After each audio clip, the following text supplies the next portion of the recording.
Quick turnaround for the Pirates as they're here in Cincinnati today after a big win over the St. Louis Cardinals in St. Louis last night. Great American Ballpark is where we are, and it's game one between the Pirates and the Reds on this Labor Day Monday. Central Division standings now, the Pirates 5.5 behind the Cardinals. The Cubs are 3 back of the Pirates.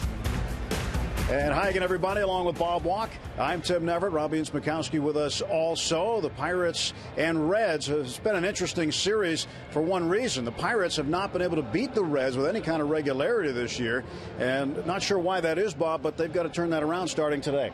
Well, they have to, I think, keep the Reds off the scoreboard a little bit better than they've done in the past. That's been one of the problems. You look at the runs per game, their average, their OPS, whatever offensive stats you want to put up there, it's pretty good, and it's doubly tough in this ballpark. This afternoon, for instance, you're in one of the very best home run ballparks in baseball, and it's going to be a hot, warm afternoon. It's going to be tough to keep the ball from flying over the fence. We'll see if the ball carries or not. Maybe it'll carry for Sean Rodriguez. He had a home run last night. Rodriguez is 6 for 7 on this road trip, and today he makes his first start for the Pirates as a shortstop. No, he is really smoking hot right now, and really, a lot of these hits that he's been getting on this road trip have not been of the, let's say, lucky kind. I mean, he's centering up the baseball. He's driving it hard, not just pulling it, but to all fields. So I can really understand why they're trying to get his bat in there. Well, Sean hasn't played shortstop since he was with the Rays, but does take ground balls there every day. He's ready to go. Joey Votto has been a thorn in the opposition side, and he is putting up some big numbers in this second half. We'll take a look at those when we return to Cincinnati.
Very warm and humid Labor Day Monday afternoon for game one of this 3-game set. Jeff Locke has the start for the Pirates on the road. Hasn't been that terrific this year. However, in this ballpark, he has been very, very good with a 1.85 ERA. Well, hopefully he'll be very, very good this afternoon, because this is just as important game in my mind is the one we played last night. They're all going to be like this down the road. Middle part of the Reds order presents some problems. The Barrel Automotive League leader, stats centering around Joey Votto. Look at his numbers since the All-Star break. It really has been an incredible hitter throughout his career. But as you're saying, and by the looks of that screen, he is red hot. And really right now, he's on a great streak where he's hitting over 500 in his last 9-game hitting streak. So he's going to be someone that you have to pitch around this afternoon. Joey Votto batting third for the Reds today. Pirates and Reds, game 1 from Cincinnati. Let's go back to Pittsburgh. Rob King has a game break.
Your drive. Just ask a friend who drives one. Toyota, let's go places. And by Barrel Automotive, we're driven to be better. Let's go Bucks. Sunny day here, warm on the banks of the Ohio River. Great American Ballpark. As the Bucks try to continue what they did last night in St. Louis. Taking 2 of 3 from the Cardinals over the weekend, and now have to try to figure out these Reds here in Cincinnati. With 6 games remaining against Cincinnati, still a chance to come up with a winning record against this ball club. Andrew McCutchen back in the lineup as the Bucks do their pregame dance. Looks a little slower today, though, after the short night. Take a look now at the... I don't know. They're getting into it pretty good there. Takes a look at the lineup now. Brought to you by Toyota. Gregory Polanco leads off. And then Neil Walker, then Kutch. And his career numbers at Great American Ballpark, 278. 14 homers. In fact, he has 23 home runs total against the Reds. Gunn playing third. Alvarez at first. Sean Rodriguez makes his first start for the Pirates at short. Travis Snyder starts in left field. Chris Stewart behind the plate. Jeff Locke doing the pitching. And facing rookie right-hander Anthony DeSclafani. I guess they do have plenty of energy for the pregame dance. Yeah. Look at that. They're ready to go.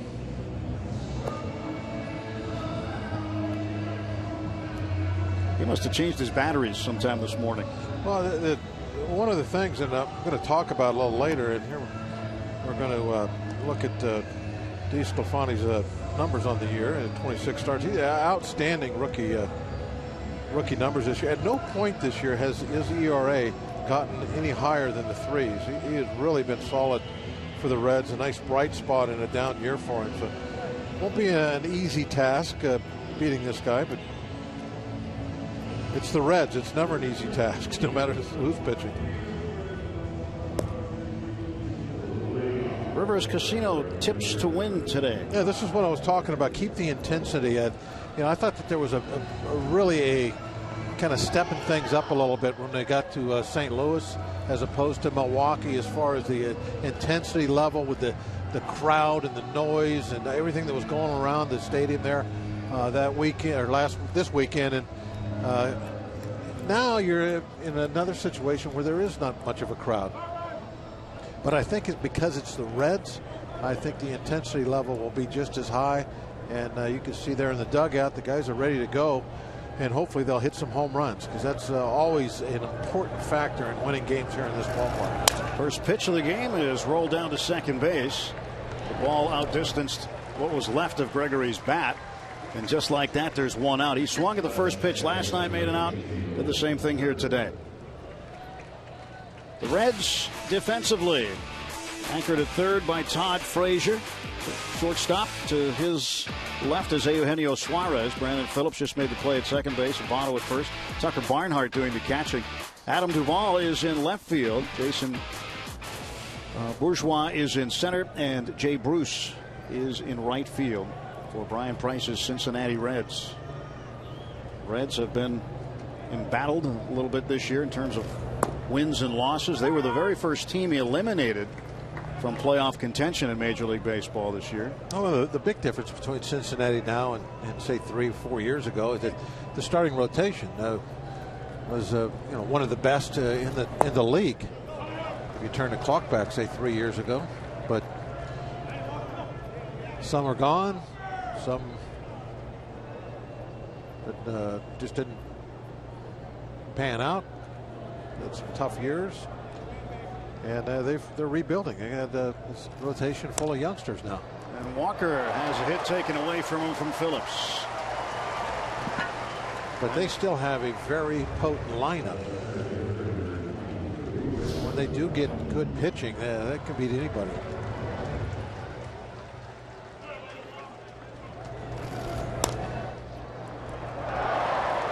Not the first time Phillips has taken a hit away from Walker. I remember the first time. That was 2009, September 1st, right here at this park. Now McCutchen up. 302 the average for Kutch. 2 outs, base is empty, top of the first inning. Pitch inside for a ball. 2-0. DeSclafani 0-1 in 3 starts against the Pirates this year. McCutchen fouls it off. Andrew had a pretty nice. Reds won 2 of those 3 starts, so they did, but he didn't get the decision. But McCutchen had a nice streak for himself. Unfortunately, come to an end last night of getting on base in the first inning. He was 8 for 8 with 2 walks. He had been on base in the first inning 10 straight games.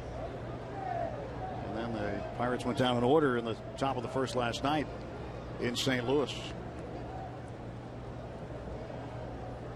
2-2 to McCutchen.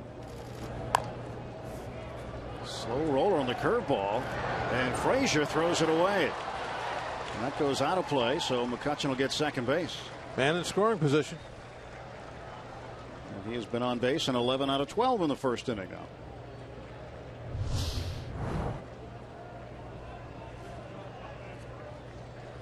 Frazier would have had him with a good throw. It's like he did change his batteries. Yeah, he knew he had that shot for a base hit as he topped that curveball. Kind of stood him up there a little bit. You saw him back up as that ball was coming in. And then when it broke over the plate, he just caught the top edge of it to roll it out in the grass. A base hit for McCutchen and a throwing error on Todd Frazier with 2 outs. Pirates have McCutchen at second. Jung Ho Kang at the plate. This ball 1 to Jung Ho. 286 the average for Jung Ho.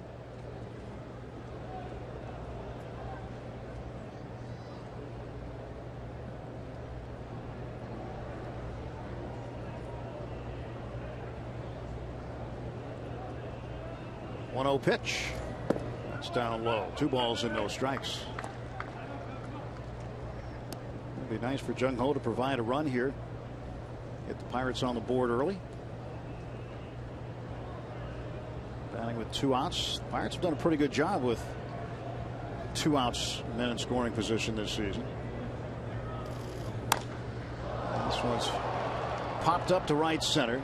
Bourgeois, the center fielder, will make the catch, and the Pirates are done in the first. No runs, a hit, 1 error, 1 left. Half inning in the books, no score.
And it's time to maybe get your stash on. And kind of a big theme here in Cincinnati this year, the mustache. Jason Bourgeois will lead off for Cincinnati. And Todd Frazier, career against Jeff Locke, 9 for 23 with a couple of home runs, a .391 average. Joey Votto bats third. Brandon Phillips cleanup. Jay Bruce fifth. Eugenio Suarez, the shortstop. Then Adam Duvall in left field. Tucker Barnhart hits 8th, the catcher. And Anthony DeSclafani will bat 9th against Pirates lefty Jeff Locke. Take a look at Jeff's numbers on the season, coming off a tough start. Yeah, needs a good one here today for a number of reasons, team and personal. Yeah, Jeff last pitched on Wednesday in Milwaukee. Just 3 2/3 innings, gave up 5 earned runs on 9 hits, struck out 2. Really had a tough time getting any swings and misses on any of his pitches, and it, to me, comes down to not having the command that he needs. So when he can keep the right-hand hitters honest off the slow stuff, he can get some swings and misses off the curveball down and the changeup. Bourgeois lifts this one out to Travis Snyder, and there's 1 out. Snyder with his first start for the Pirates since last season. Trying to get this fastball inside and accomplish it. Got it in there good.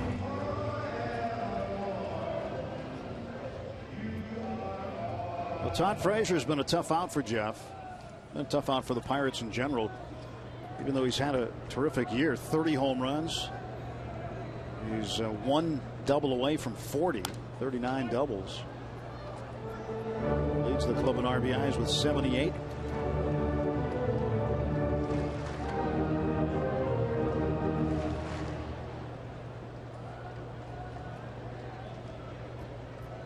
Nothing in one to Frazier. That one is inside. 1 ball and 1 strike. Frazier has been pretty steady all season long. John Tumpane calling the balls and strikes today.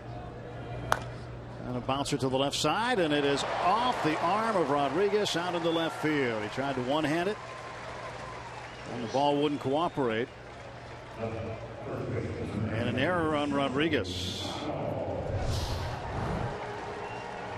They got that ball that looked like it was down and away a little bit, and he just rolled over on it. That certainly was an error. Not much to say about that one other than I just clanked it.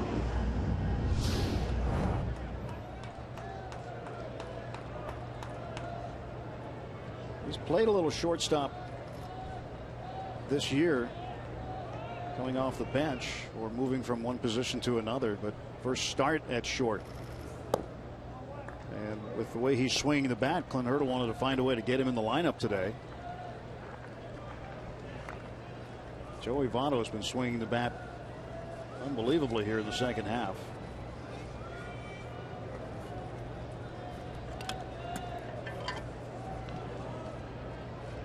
.1-0 pitch to Votto. 2 balls and no strikes. He has one of the highest on base percentages before or after the All-Star break in the second half. A .581 on base percentage. 6 for 18 against Jeff. .333 is average against Locke. And pitch inside. But there are only 2 other players since 1933 who have a higher on base percentage either in the first or second half of any season.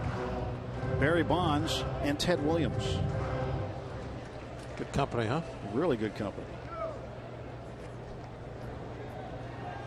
Bonds never did it with the Pirates, but he did have a higher on base percentage in one single half 4 different times with the Giants. Strike to Votto. 3 balls, 1 strike after the foul ball. It's also one of the highest OPSs that he has at 1311 before or after the All-Star break. And again, it's just been Ted Williams and Barry Bonds who've had higher. So elite company. 1 out, 1 on, no score. And a bouncer to Pedro. Throw to second for 1. Back to first. Locke is there. Double play. A 3-6-1 double play. A nice throw here by Alvarez. The key to making this play. No score after 1 inning.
Will definitely take it, though. Their 154th double play of the season. That leads the major leagues.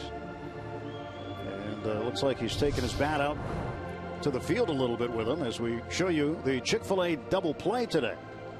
Well, he's got to where he has high expectations of himself, and so you can tell why he's very upset at grounding into this double play. Nice feed over there by Pedro, right on the bag, chest high. And good job by Locke. Took him a while to find the base, but he got there and found it.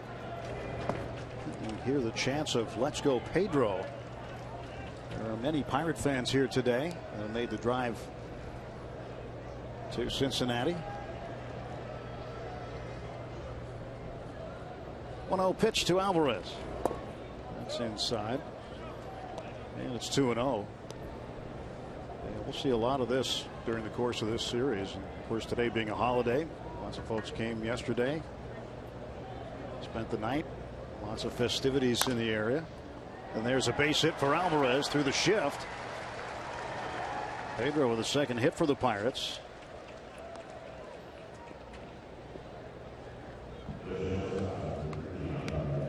Point Park University tweet got us here in the booth using the hashtag Bucks booth. Rob Cauley won. Bucking on the road. Let's go Bucks. They're here with the Jolly Roger right in front of Great American Ballpark. Good to see. Folks not only traveled, but they brought their props with them. Oh, you got to bring the flag. Well, here is Sean Rodriguez, who drills this one to center field. Going back after it. Bourgeois at the track at the wall. And Bourgeois makes the catch up against the wall. Pedro back around second and into first safely. But Rodriguez almost had another home run. Oh, didn't it look like that one was going to just keep carrying? Left the bat. He was just kind of like, okay, it's a deep fly ball. But Bourgeois just kept drifting. And I thought, well, maybe this is the Great American Ballpark, and it's very friendly to long fly balls.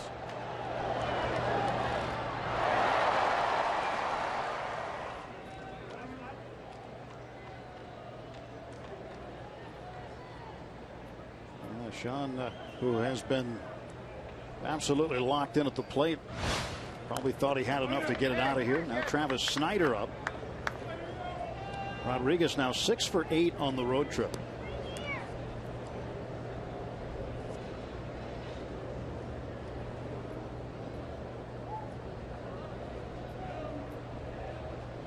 Travis said that being away from the Pirates was like a not like a vacation. He didn't mean it that way, but he said it was like a 9-month vacation. And he came back, same number, most of the same guys in the clubhouse, a lot of familiar faces. A 9-month vacation. That's long for a vacation. It is. I don't think it was much of a vacation. He does prefer the National League, he told me, after spending time back in the American League. He came up with the Blue Jays. If you're not an everyday player, then yeah, you better like the National League. Exactly. You get to see some action, but you go with the American League, you're just going to sit the bench all the time. Right on the lineup, and there you go. That's what he experienced with the Orioles. And he said, at least, you come back to the National League. He was considering his options, and Pirates are at the top of the list of his wishes. And he knew that if he were able to come back here, he'd get some at bats. And today, getting his first start since being reacquired. 2-ball, 2-strike pitch. And Snyder down on strikes. 2 down. Let's take a look at our Allegheny Health Network injury update. Pirates today reinstated Travis Ishikawa from the 15-day DL. First day he was eligible to be activated after being sidelined with a lower back strain. Went 2 for 7 on his rehab assignment. A couple of doubles, a run, and an RBI in 2 games with AAA Indianapolis. So Travis showed up in the clubhouse this morning. He is fit and ready for duty. Pitch inside to Chris Stewart. So right now on the bench you have 2 lefties, Decker and Ishikawa today. Flourmont is a switch hitter, so you can have a third lefty if you need. And then the reserves from the right side of the plate, you could field a very good team with. Harrison, Marte, Mercer, Ramirez, Cervelli, Morse, and Diaz. So Michael Morse and Jeff Decker there with Travis. Guys with the wet towels on, trying to stay cool in this warm weather. 89 degrees the game time temperature, but it's going up. It is humid here. Yeah, this is a good game to find a lot of reasons to walk back into the clubhouse for something.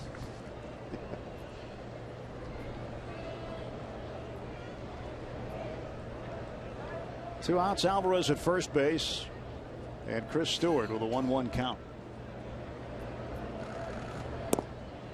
That's 1-2. Well, that was a big win last night, Bob. Big win for the Pirates. Start getting short on games here. 26 games to play now. This is game number 136, and they all matter, every one of them. Well, if we can win this one now. Stewart into left field. It hangs up for Duvall. And the Cubs win, and we're right back there where they're having to stare at us. We'll head to the bottom of the second.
During press conference Tuesdays. First at noon, Mike Tomlin gets you ready for the Steelers season opener.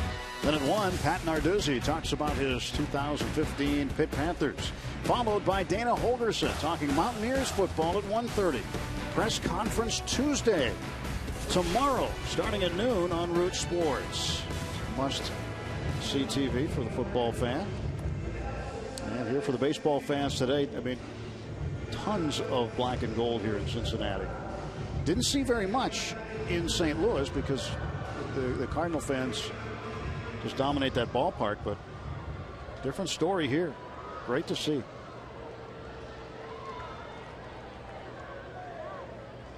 The snow cone probably not only tastes good but feels good a day like today. So Jeff Locke will pitch to Brandon Phillips to lead things off in the Cincinnati half of the second inning. Yeah, I don't remember it being this hot in the middle of the summer. Me neither. We were saying that in St. Louis. Yeah. We were in St. Louis 3 weeks ago, and it was more fall-like than anything else. Rodriguez bobbles this one, and he'll have his second error. Tough start for Sean, a guy who had gone through the majority of the season playing clean defense. And so far here, in 2 innings, has 2 errors. Another one that really just kind of bounced off the glove.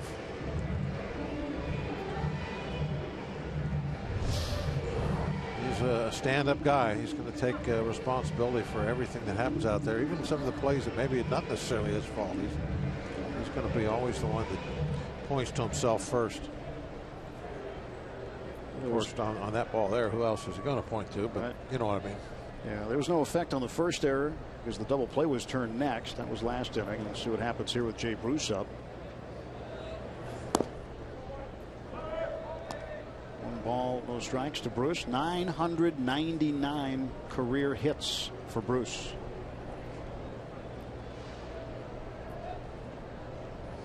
Away from a pretty decent milestone. 2 balls and no strikes. He's only one of a small group of Reds players to have 1,000 hits, assuming he'll get one more this year, which he will at some point. But to have 1,000 hits and 200 home runs. Bruce has 202 career home runs.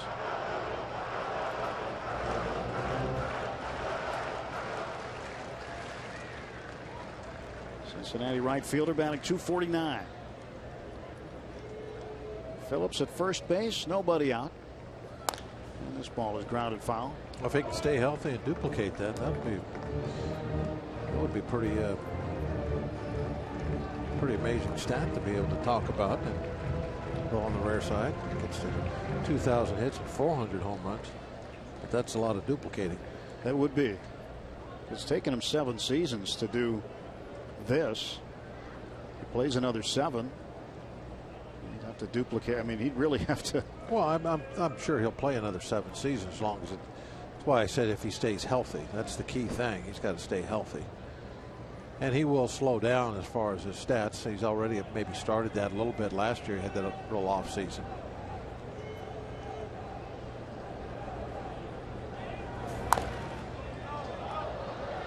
That's into the upper deck on the third base side.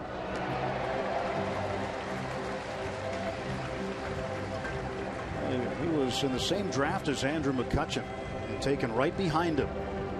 Pirates got McCutchen before the Reds took Bruce. And to follow both of their careers, they've both been very, very productive.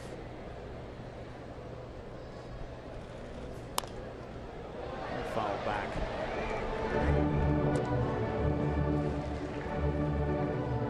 There's a lot of talk about Bruce around the All-Star break. I'm sorry, not the All-Star break, but the trading deadline. We were here during the trading deadline. There was a thought that the Reds were going to move him. They ended up not moving him ultimately.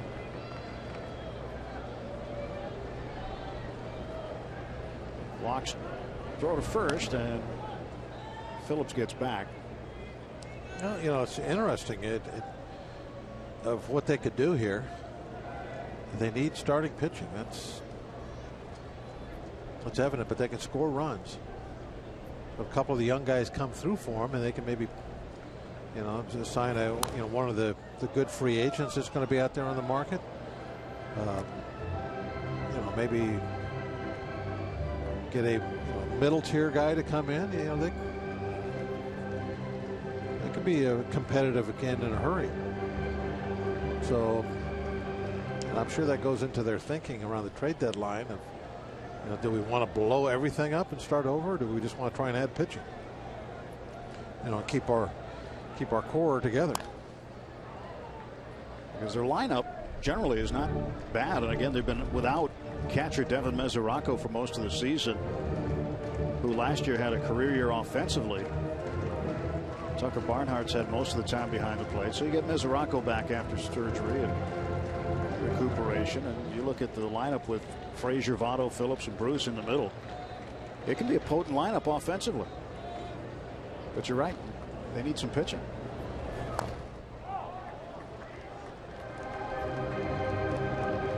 Jeff's going to have to throw a 10th pitch here to Jay Bruce. Bruce has been fouling off pitch after pitch.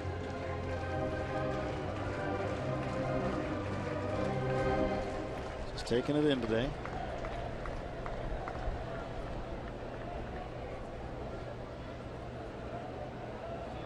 Here's their 2-2 on the way. Getting fouled off. And Chris Stewart is going to go out and pay a visit to Jeff. Well, he's halfway. Just trying to give Jeff a little bit of a break there time-wise. You know, walk out there a little ways before you throw in the ball.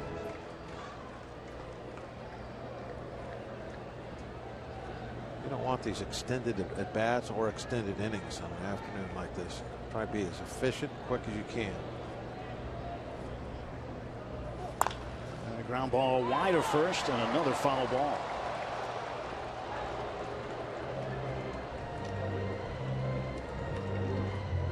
Well, Bruce and Locke just playing pepper right now. Except Jay's not able to put anything in play.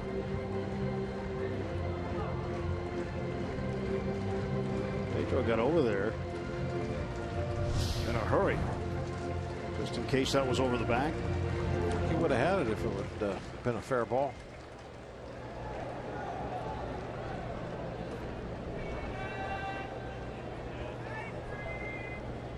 Pitch number 12.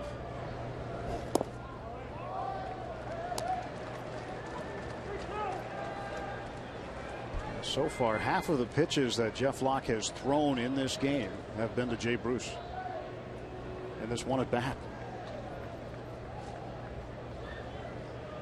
Now the payoff pitch to Bruce. And it's hit to right field. That's a base hit. One hopper for Polanco. Phillips will stop at second base. And the first hit for the Reds this afternoon after an extended at bat. Now runners at first and second and nobody out. 13 pitch at bat. I think a lot of times when the at bat goes longer and longer and longer, I really think the advantage starts going toward the hitter. He's seen everything you've got.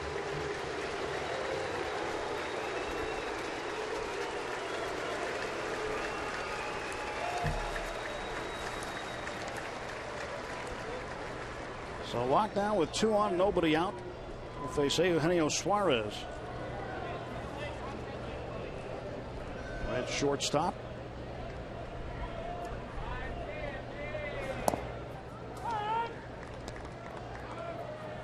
As we told you, he came to the plate, 999 hits, now 1,000 for Jay Bruce. Took him 13 pitches to get it. So he's got that 1,000th hit behind him. And the 1-strike pitch inside. 1 ball, 1 strike. Suarez used to be a switch hitter. You'd seen him in the past bat left-handed. Now he's just concentrating on the right side only.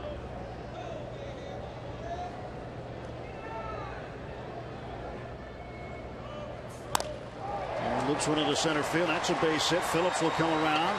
McCutchen will get the ball into third base, and the Reds have a 1-0 lead. Phillips, who reached on the error by Rodriguez, comes in to score. Back-to-back hits. It's 1-0 Cincinnati. Got that fastball a little bit too far out over the plate. Wanted to throw it under the hands. Just didn't make the pitch where he wanted. It looked like Suarez was trying to inside out that just a little bit also. You're worried about rolling over and hitting a ground ball. Didn't want to bounce into a double play, so took that ball a little bit into right center. This is Adam Duvall. Haven't seen him in a game yet this year with the Reds against the Pirates. That's always one of the main things to have in your little personal scouting report. You know, either write down in a book or keep in your head about, especially players in your own division. Is, you know, what do they do? What is their approach in certain scenarios? Runners on and time, you know, where are you at in the game? What's the score? You know, how often are they trying to pull, trying to move runners, hit the ball the other way?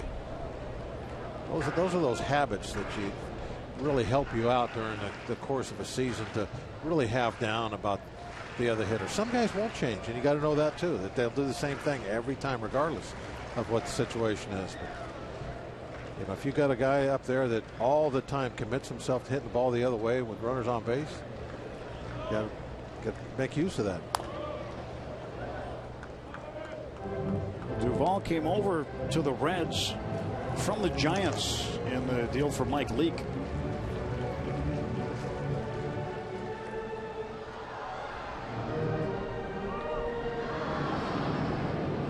And was sent to AAA, and then at the end of August he was promoted from Louisville, and Brennan Bosch was put on the disabled list. And Duvall getting his first start against the Pirates. 2-1 pitch. Just off the corner in, and it's 3-1.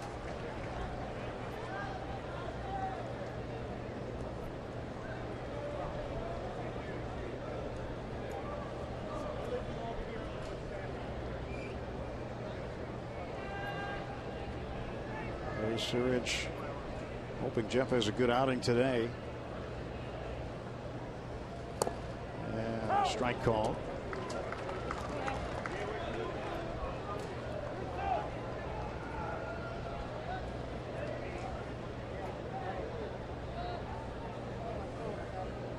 He's got all kinds of colors on his notes. He uses that multicolored pen.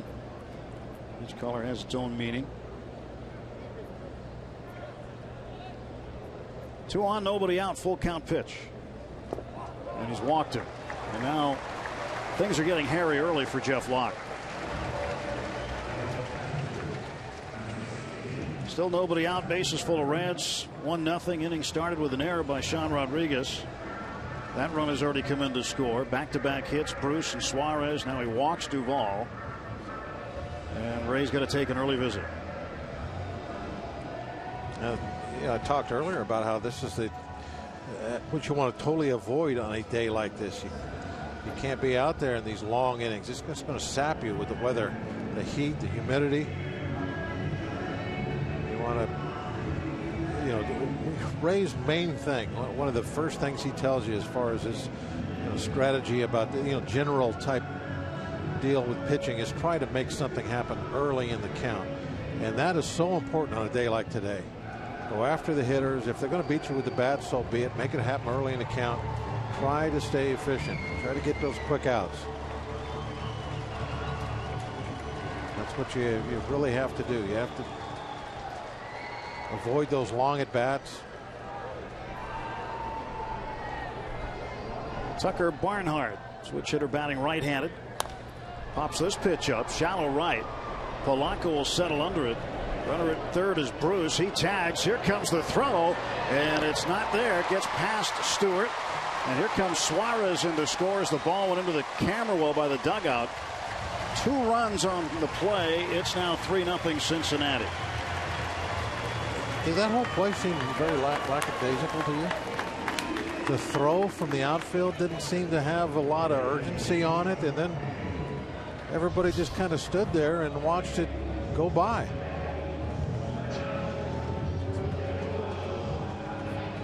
Now, Stewart, he tried to catch it, but where's Locke on this? He's back there. I don't know why he didn't catch the ball.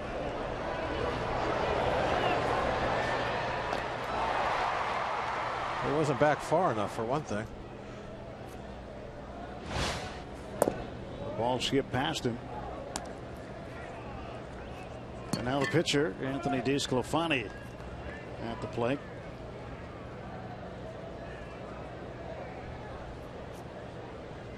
Three errors on the Pirates right now. Only through an inning and a third. Didn't look like Polanco had anything going forward into that throw. Caught it kind of flat-footed, and it was a high fly. He had plenty of time to get some kind of momentum coming to the plate. And that was all arm. He's got a great arm, but there's no reason to just make it all arm. That's kind of what he did there. The infield in. Sclafani fouls it down the first base side. 3-0 Cincinnati. Not a good start for the Pirates today.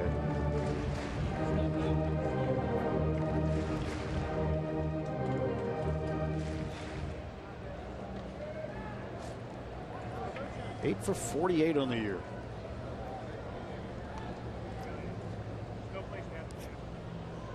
The 1-2 pitch from Locke. He'll wait now.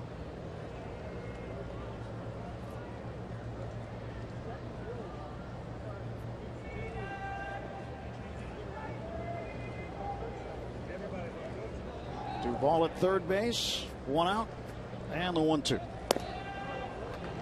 2 balls, 2 strikes.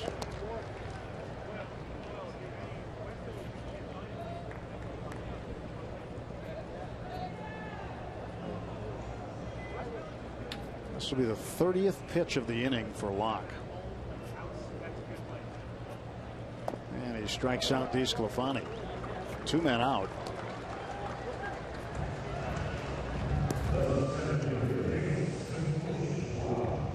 These guys with a late night last night, they'll be the first to tell you there's no excuses because of that. In fact, they didn't have to report to the clubhouse today until 11 o'clock. However, most of them were there, if not all of them were there, before 10.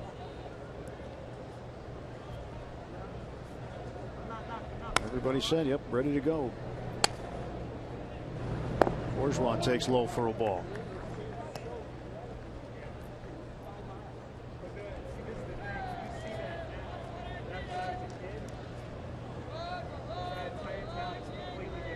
Locke's 1-0 pitch. Bourgeois rolls it toward third. Gung has to charge and throw, and he's got him. 3 runs, 2 hits, 2 errors. And it's 3-0 Cincinnati after 2.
American Ballpark. I'm Robbie and Smikowski. A few days before Major League Baseball's trading deadline, the Reds traded away veteran starters Johnny Cueto and Mike Leake, and since then it has been all rookies, and it's not even close. We're talking a Major League Baseball record for rookie starters in consecutive games. Anthony DeSclafani today, the 38th consecutive rookie starter for the Reds. That is by far the longest baseball has seen in over 100 years. We get a look, it's actually twice as much as the St. Louis Cardinals had back in 1997.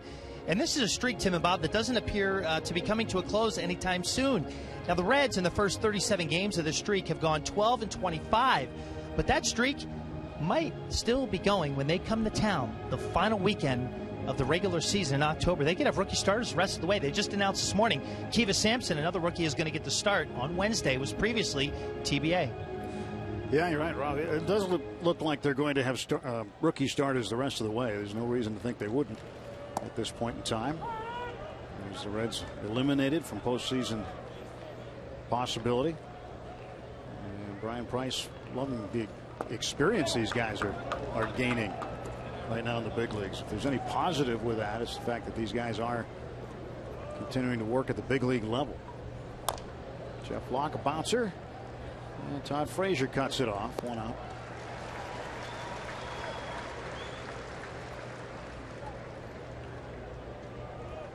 Well, a tough bottom of the second, Bob. Errors on Rodriguez and Stewart. So of the 3 runs that scored, only 1 was earned. Now back to the top of the order, and Gregory Polanco.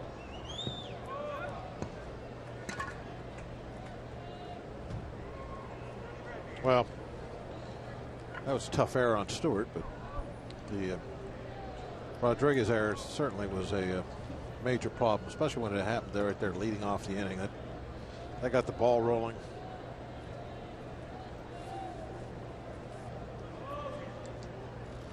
It just seems like, you know, now here in September, any mistakes are really magnified. You know, stuff you kind of let roll off your back in a game in May and think, well, you know, stuff like that happens. But right now, everything is so important.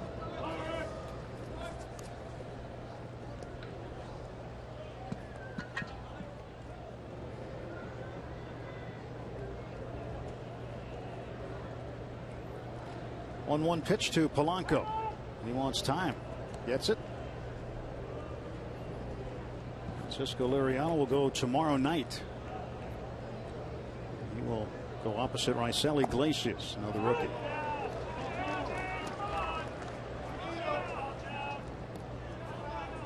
Alex Ramirez sitting this one out. He homered again last night.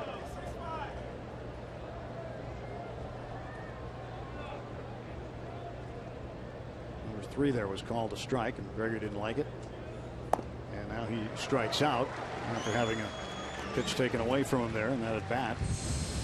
So 2 men out, and that is the second strikeout for DeSclafani. We want to see your strongest fan photo. Use the hashtag #PittDataStrongFan, and you just might see yourself in an upcoming broadcast. It's brought to you by T-Mobile. Probably see some from Cincinnati today. Just a guess. There's the 4-1-2, Bob. I see it. Been sporting my 724, by the way. Oh, you look good in it. I think I even have it on the trip. Living on the edge. I wear it to dinner tonight.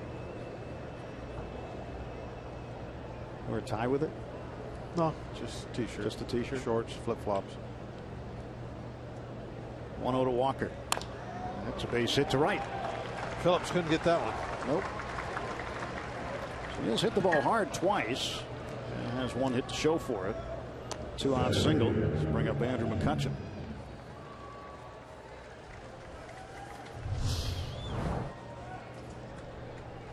Little slider, it looked like. Just hung right down the middle. Said, hit me.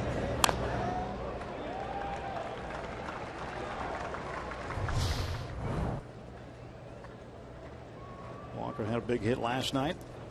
Drove in a run. And another hit here this afternoon.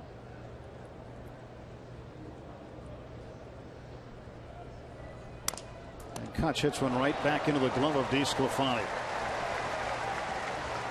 Well, things going well for DeSclafani so far. Reds have a 3-0 lead.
Baseball on Root Sports is brought to you by the Chevy Traverse and your Western PA Chevy dealers.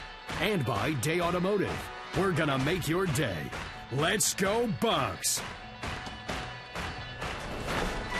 Our Day Automotive, this day in Pirates history. On this date, 1931, the Pirates swept a Labor Day doubleheader from the Reds. Woody Jensen and Pie Traynor each had 2 hits and 2 RBIs in Game 1 as the Bucks won 6-1.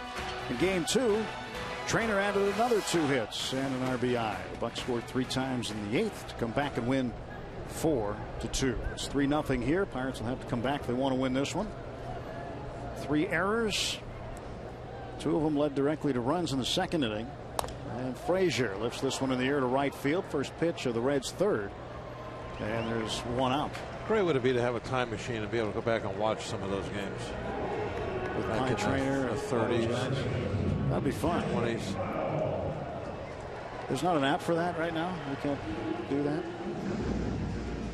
Yeah. Not yet, bro. They're working on it.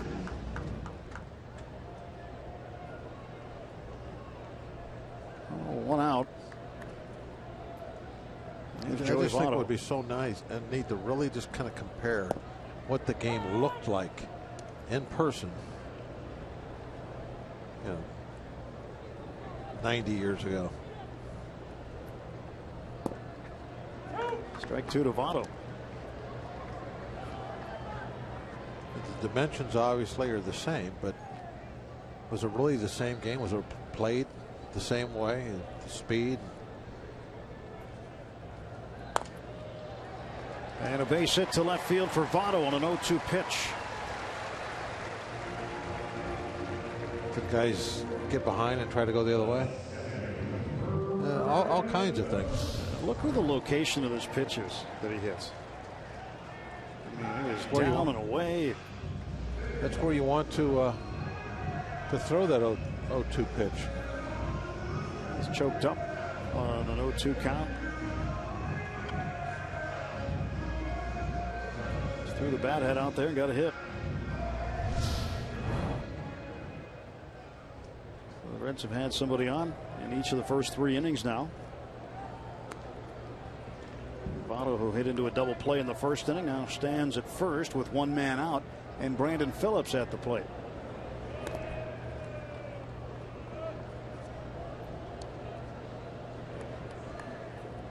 Phillips is one of the hottest hitters right now also in Major League Baseball. Since August 24th, he and Martin Prado of Miami have the most hits out of anybody in baseball with 21.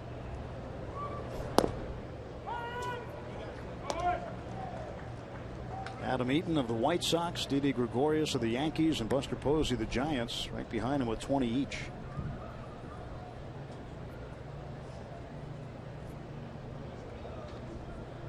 Jeff Locke with an 0-1 count on Brandon Phillips. 1 down and 1 on.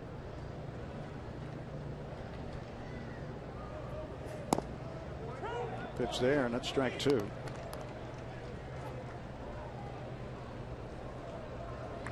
That's a pitch he has to be consistent with, I think, to get strikeouts. And all day long, he has to have that pitch in his toolbox. That fastball inside, underneath the hands on the right-handers. That sets up the slow stuff for swings and misses. Second strikeout of the afternoon for Jeff. 2 men out.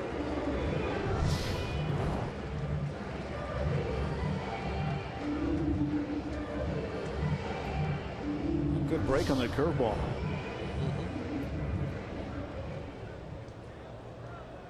And here's Jay Bruce. The 13 pitch at bat that he had, it resulted in his 1,000th career hit. That ties a major league high this year for the most pitches in an at bat that ended up with a hit.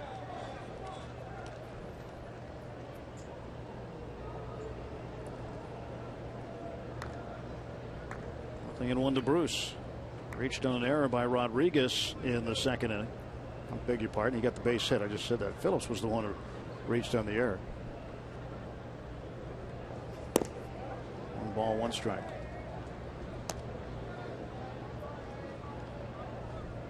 2 outs. Cincinnati half of the 3rd inning.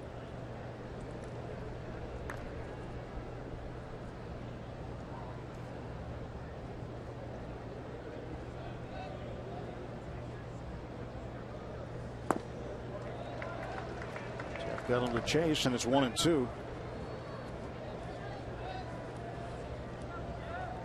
Like a changeup. Left on left changeup away.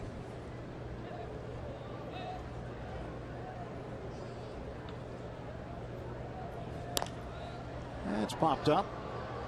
Right field, Polanco.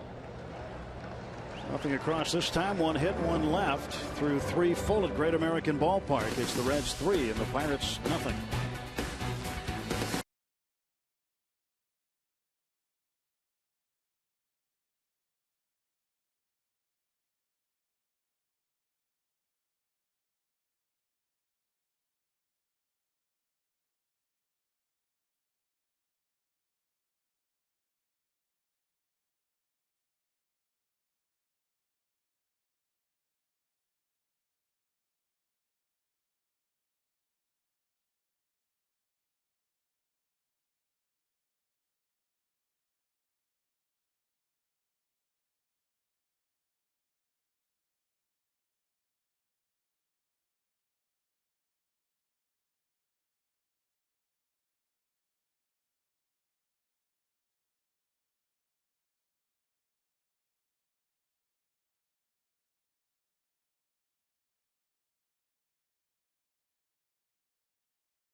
Play here at Great American Ballpark. Well, at the end of each inning, Jeff Locke, you won't find him in the dugout. That's because he goes directly into the tunnel after every inning. It's about 90 degrees, but it feels like it's over 100 right here in these parts near the dugout. He's getting a cold towel right now from athletic trainer Todd Tomzik, and that is home plate umpire John Tumpain, who just changed out his ice pack. He's wearing a military-grade ice pack under his equipment, and every couple innings, the attendant from the clubhouse comes out, takes out the old one, and he puts in a new one. Frozen ice under that chest pad that John Tumpain is wearing, and Jeff Locke is still down by the cooler with a high-powered fan cooling off every time the Pirates are batting, Tim and Bob. Hopefully they could stay cool the rest of the day.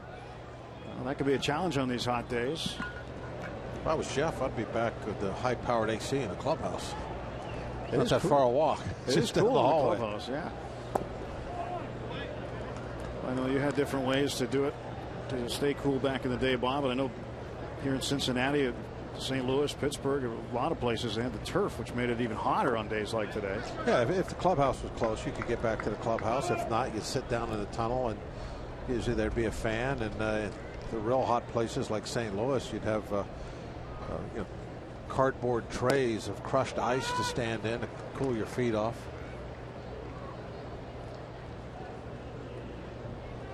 Clint was telling us a story the other day of how he got fooled as a young player. He was told by somebody in the organization he was with I believe with Kansas City at the time. They said it's a good idea to put aluminum foil in your shoes. It'll keep your feet cool. Well, oh, yeah. He found out the exact opposite the hard way. Zhang Ho to left field. Duvall waiting. There's 1 out. I think it was Willie Stargell used to put a leaf of cabbage inside his cap. The Bucks take on the Brewers this Friday at 7:05. First 20,000 fans get a Pirates t-shirt. Compliments of your Western Pennsylvania Toyota dealers. Enjoy food, live entertainment, and the Line and Kugel Bar before the game at the Friday night block party on Federal Street, presented by Barrel Automotive. For tickets, go to pirates.com/free shirt Friday. The absolute best way, though, by far, is to sit in that dugout with a big bucket of ammonia water all full of ice and a couple of towels in it. Nothing is better than that. Pedro Alvarez had a single in the second inning to lead off that inning. He was stuck at first. Did he go? Yes, he did. Third base umpire Laz Diaz rings up a strike, and it's 0-2 to Pedro.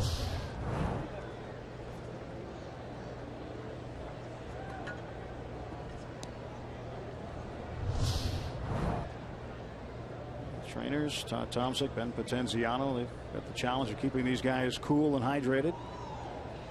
The check swing right there reminded me of what we used to talk about in youth baseball. Somebody would do that. Did he break his wrist? Remember that? Hey, he broke his wrist. The reason I thought about that is because you could actually see Pedro. He started to turn over, which is what we used to call break the wrist. Pedro's down on strikes. He's 1 for 2. 2 gone for the Pirates in the fourth. Starting to roll his wrist over a little bit.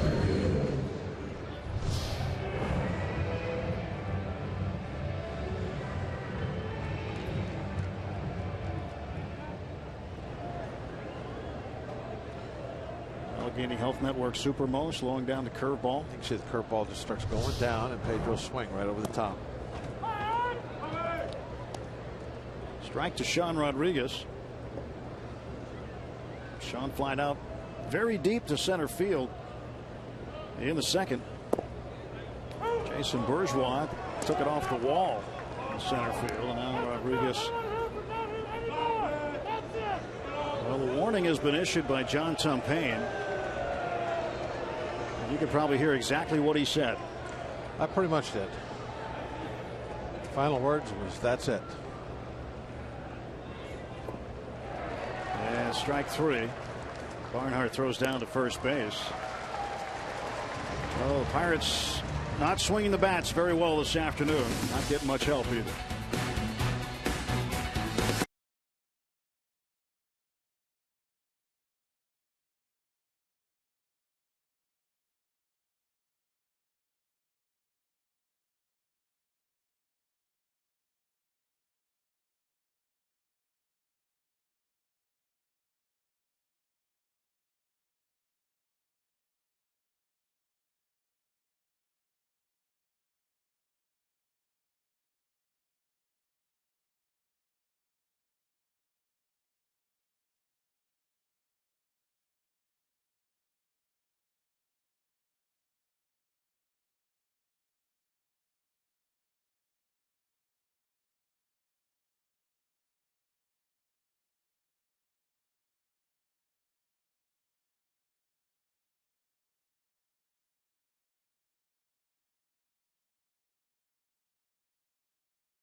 At the plate when a pitch that looked to be low. Watch this pitch.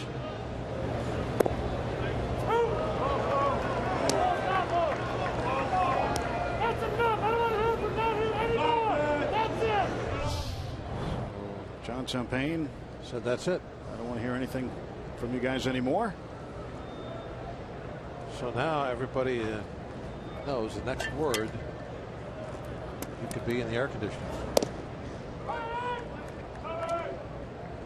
A lot of guys on that bench today. They can afford to lose one. Especially if you like to say you're a starting pitcher.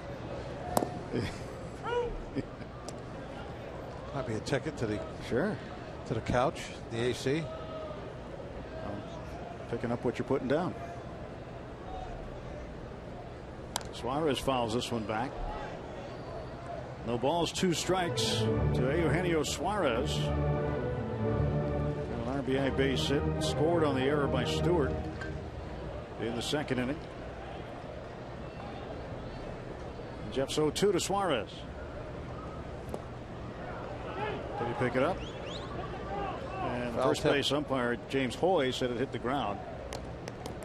And I like the fact that Tom Payne asked for help right away, because we've seen that call made by the home plate umpire alone a couple of times this year, and it's been incorrect. That is the correct call. I'm not sure it was a foul tip, though. You don't think so? No, I think that might have been a swing and a miss. Well, that's a different kettle of fish.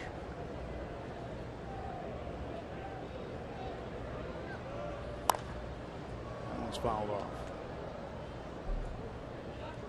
Let's see. Sometimes you can mistake the ball hitting the ground for a foul tip. You see, now we can see, but the umpire, all he can do is listen. That was a swing and a miss.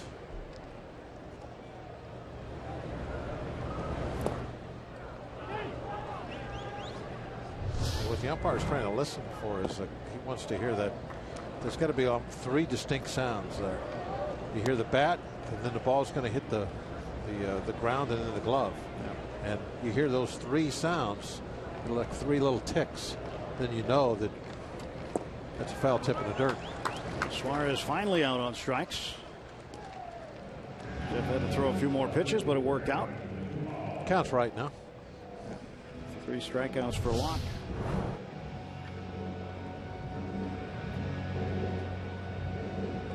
Took him 8 pitches.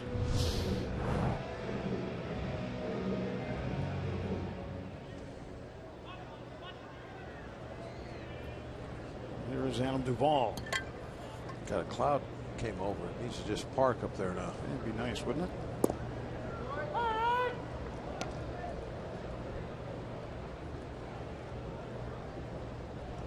Nothing in 1-2. Duvall, who walked in the 2nd inning to load the bases. Got rose tinted glasses. It's a good way to go through life. Yeah, especially here in Cincinnati. Clouds are a little scattered around, but when they cover up the sun, it's nice.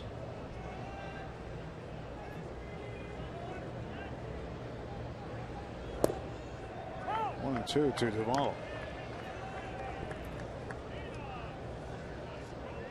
That's what you need. Umbrella. A retractable roof. Brought their own dome with them. Duvall goes down looking. 2 strikeouts for Locke in the 4th.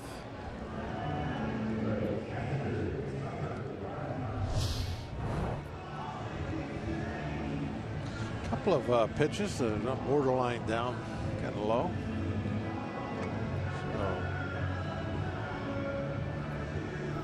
And Chris brought that one up a long way. He's consistent with the calls, giving the low pitches to both sides. Bouncer to third base by Tucker Barnhart. And a 1-2-3 bottom of the 4th inning as Locke retires the side on 13 pitches.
become one of the best Pirate players on the mound and at the plate. And check out Chris Stewart's new smart hitting system. And there's much more on Inside Pirates Baseball, presented by Allegheny Health Network, today after postgame on Root Sports. And there is, that's Behey right there, Benita Harrison, Josh Harrison's mom. Many of the Hayes will be here in attendance. Maybe Behey, Shea Hay,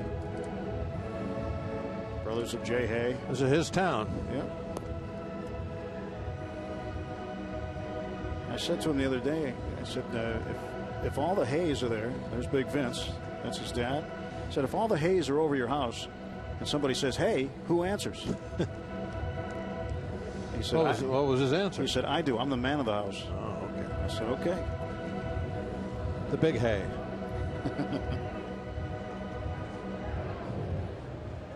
Travis Snyder struck out in the second inning. He's 0 for 1. Pirates trying to get some offense going now against DeSclafani. So we start the top of the 5th inning.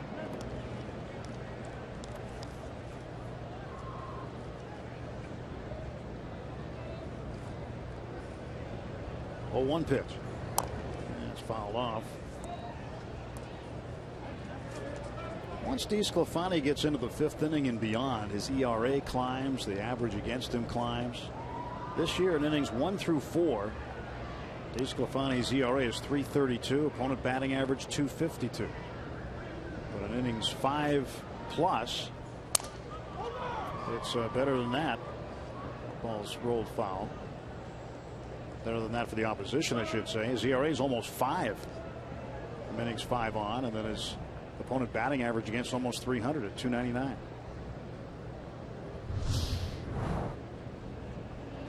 That might have something to do with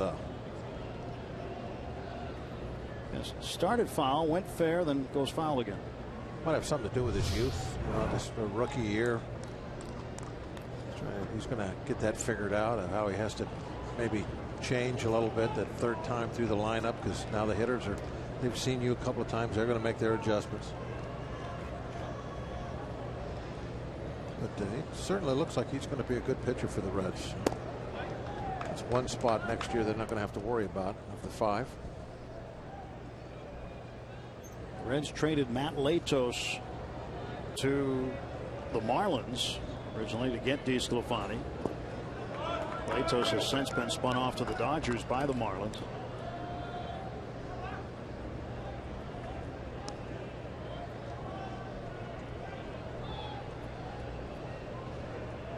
Nobody out, nobody on. 2-ball, 2-strike pitch. That's low, and they count full 3-2.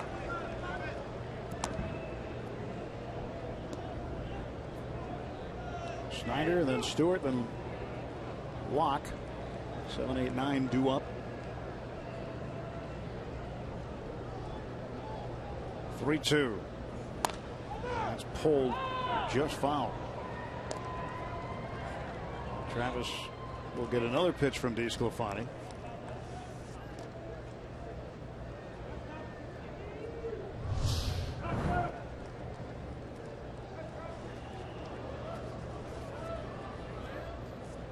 Wow, that's pretty close. Looked like it might have gone over the bag, but yeah, that was real close because it had a little hook on it. Yeah, James Hoy right there behind. It's hard to tell though, unless you're looking. I've said this many times. Unless you're looking straight down, hovering over that bag, looking down. How do you really ever know if it went over the bag or not?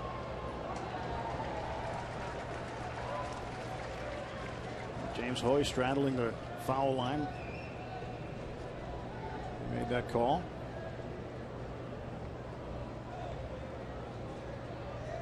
Three-2 pitch to Snyder. Popped up. Shallow left. Duvall coming in. And through his rose-colored glasses, he makes the catch. Let's go back to Pittsburgh right now in our Root Sports studios. Rob King has this State Farm game break.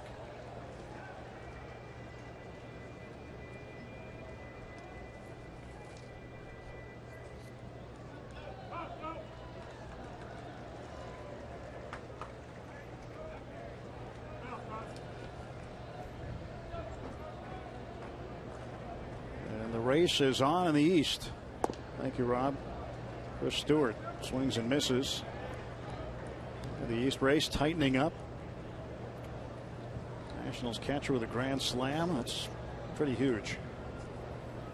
A win today for the Nationals would cut that division lead by the Mets to 3 games.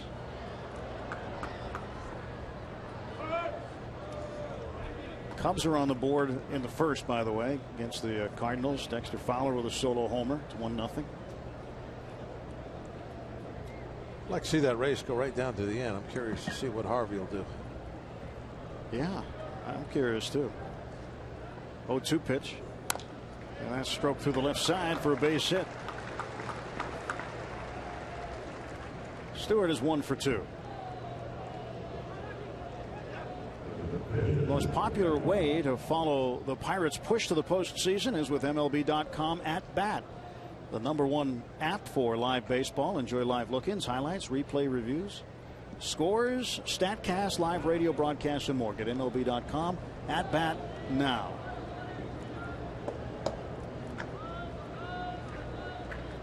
Terrible towels always show up, don't they? Coming in handy today. Locke bunts the ball toward third. And Frazier's throw with Phillips covering for Jeff Locke, his 5th sacrifice bunt of the season. Stewart safe at second base.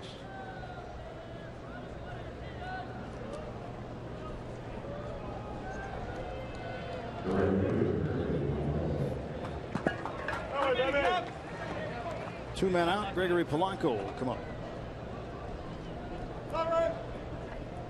Looks like the National League West pretty much decided, wouldn't you say? Yeah, it's looking that way. Dodgers a 7.5 game lead over the Giants now. Giants, they had their opportunity. That head-to-head play, they got swept, didn't they? They did. So that was kind of the story there. They did. When they left Pittsburgh, they were about, what, 2.5 games behind the Dodgers at that point. They were within striking distance with that series coming up. And it was at home, I believe. I know they had the Cardinals at home. Actually, I think it was at Dodger Stadium. But either way, they were swept. I think they lost 2 to the Cardinals and went to Dodger Stadium, got swept. Yeah. Just haven't been able to get back on it. They're 3-7 in their last 10, while the Dodgers are 8-2 in their last 10. Polanco fouls this one off. I know this time about, what, 2 weeks ago, maybe we were discussing what the consequences might be for the Dodgers if they didn't make the postseason. Look at this catch. Wow. Beautiful two-handed. Oh, how about that? That's nice. Here, take that back to Pittsburgh. Nice people here in Ohio.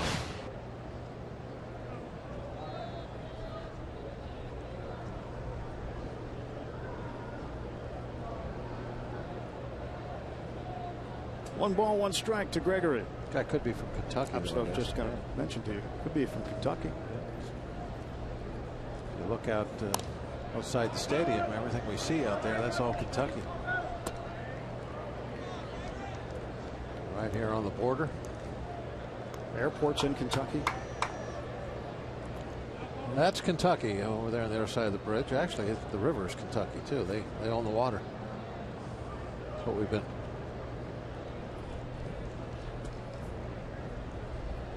So what you're saying is that Kentucky owns the water in the Ohio River? Yep, that's what I hear. The actual border is the northern shore.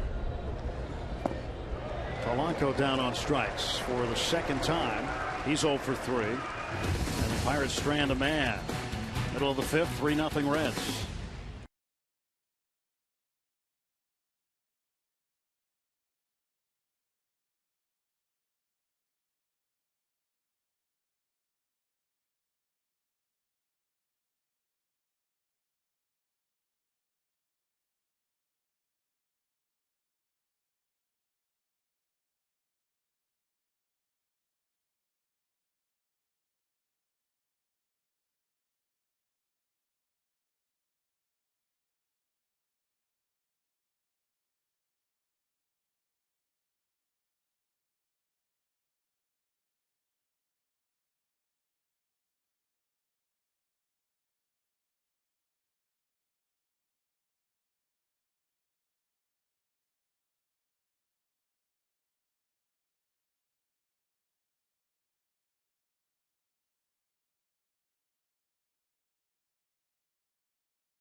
Locke and the Pirates playing a day game on Labor Day. Not a big deal when you look at the schedule.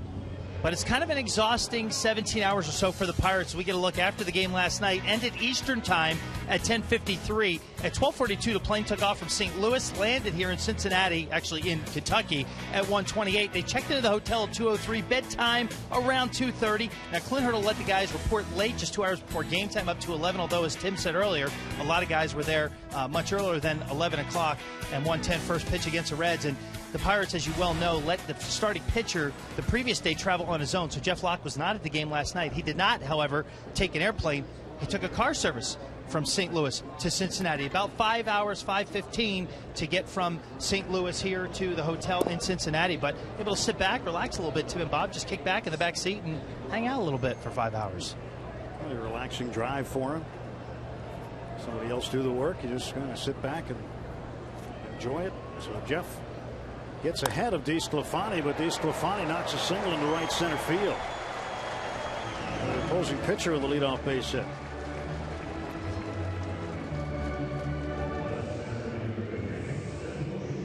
Might be the only thing worse than a walk. And the pitcher leads off with the hit. You always hate that.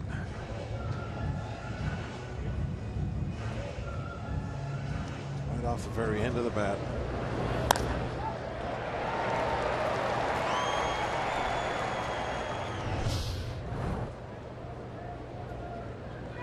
With the leadoff man aboard, here's Jason Bourgeois trying to bunt. That's in fair territory. Throw down to second for one. Too late back to first. But they get the lead runner on a bad bunt by Bourgeois. He was aboard on the fielder's choice. And DeSclafani 2-6. Trying to bunt for a base hit, just left it almost right on top of the plate. Lucky he was safe at first.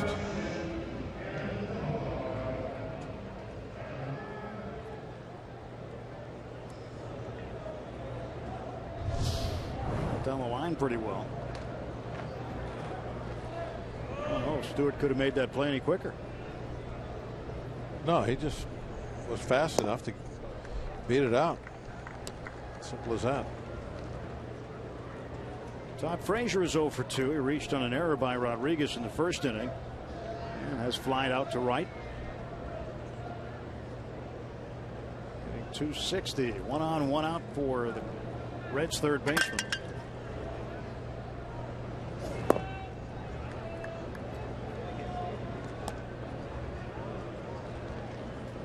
So Bourgeois getting time in center field. Billy Hamilton has been recuperating from a shoulder injury. He's due to come off the disabled list soon. He might even be here tomorrow.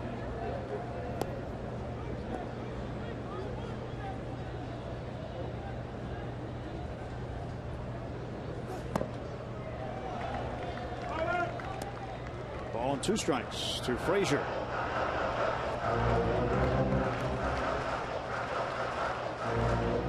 When you look at the woes the Pirates have had in the Central Division, you got to look at the series with Milwaukee and with Cincinnati, probably particularly with Cincinnati.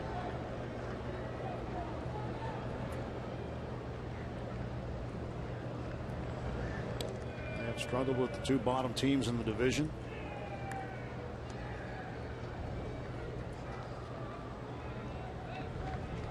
As a result, find themselves where they are in the standings. These are teams that, you look at the matchups, you look at the records, you'd say, well, they should beat them more than they do. Frazier out on strikes. Not a good looking swing from him. There are 2 out. Several poor swings at a bat. Locke's getting some whiffs this afternoon. Something we certainly didn't see in his last start. It's a curveball again.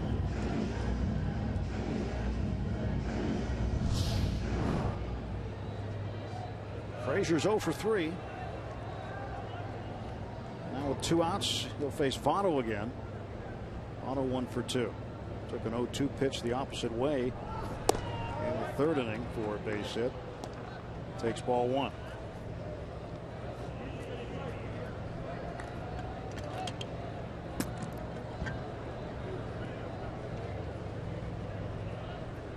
In the top half of the 6th inning, the Pirates have the 2, 3, 4 hitters coming up. Walker, McCutchen, and Gong.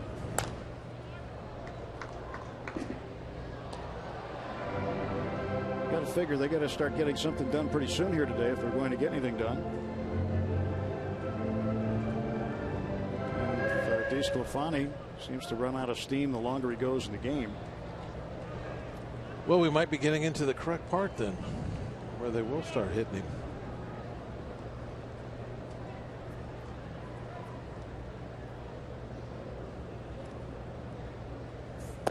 1-1 is low. 2 balls and a strike to Votto.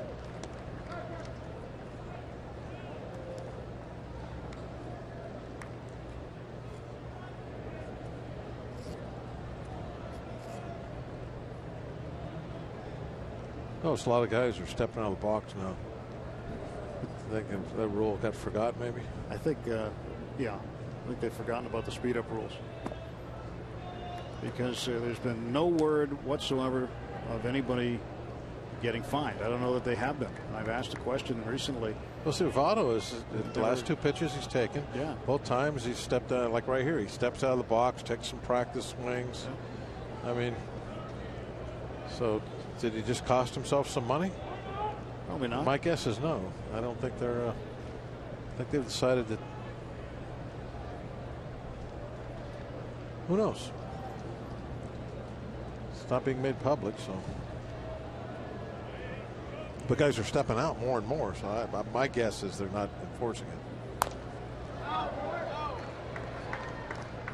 It was about a month into the season when Major League Baseball adjusted the rule, saying that if the games were 2 hours and 45 minutes or less, there would be no fines. So if they were 2 hours and 46 minutes and over, they would enforce it. We've seen a lot of games that go over 2:46.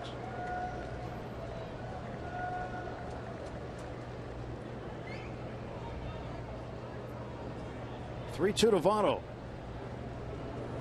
Runner goes and it's slap foul back to the screen.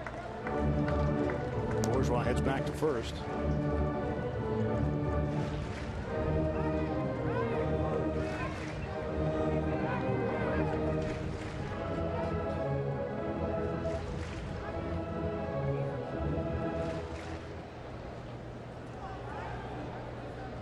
Well, Votto is healthy, and he is this year. He's a tough out. Choking up. 3-2. Struck out. Locke strikes him out. He whiffs 2 in the inning. And the Reds leave a man. Still 3-0 Cincinnati.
Is brought to you by Allegheny Health Network.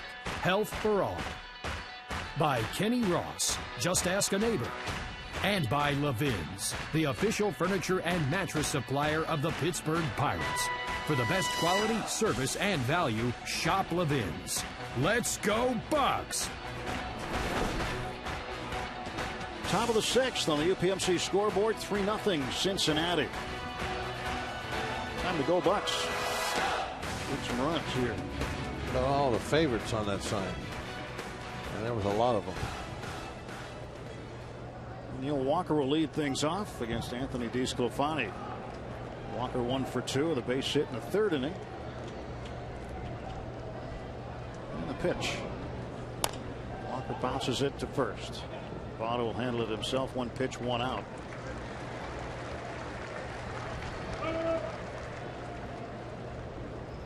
Well, not the way Walker wanted that at bat to go. Well, the Reds have announced during the game here that they're going to call up a few more guys tomorrow. For tomorrow's game, Tony Cingrani, pitcher. Brandon Finnegan, another pitcher who was with the Royals, involved in the Cueto deal. Josh Smith and infielder Christopher Negron will be back here with Brian Price's Reds tomorrow night. Finnegan, an interesting story because last year he pitched in the College World Series for TCU and in the real World Series for the Royals in the same year, same summer. Boy, that's unusual. That's very unusual.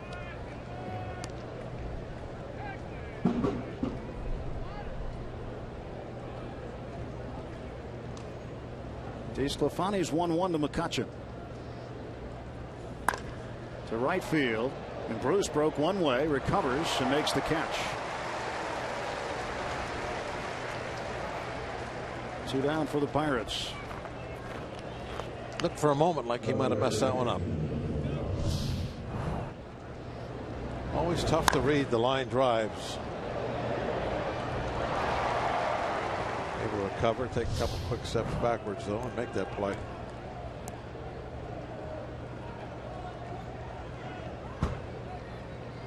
McCutchen back to the dugout. 1 for 3 for McCutchen. As he walked back to the dugout, didn't show the skip in his step that he had before the game in the dugout. And on his way down to first base in the 1st inning.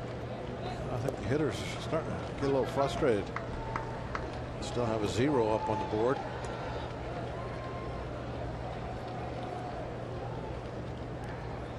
Jung Ho is 0 for 2. Flied out to center, flied out to left. And DeSclafani delivering the 1-1 pitch.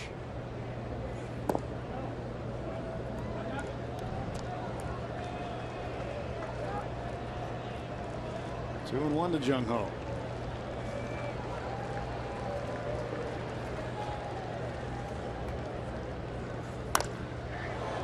To right field and deep. Bruce looks at it as it goes off the wall. Jung Ho will stop with a very long single. Pretty good toss by Bruce.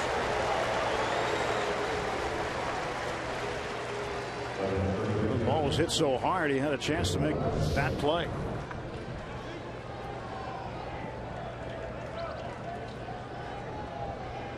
Looked like Jung Ho got a decent jump coming out of the box. Just a line drive. I think he barehands this off the wall. Yep.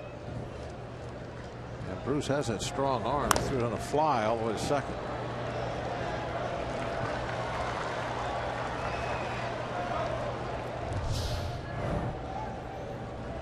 Two-out base hit for Jung Ho going, and Pedro Alvarez up. Pedro's 1 for 2.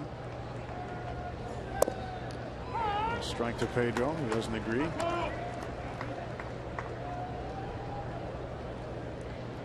.245 for Alvarez. 1 for 3 with a double last night in St. Louis.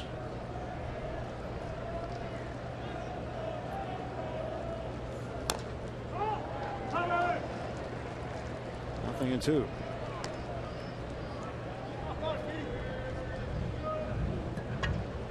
.126 career home runs for Alvarez. 14th on the club's all-time list, and needs 2 more to tie Richie Hebner for 13.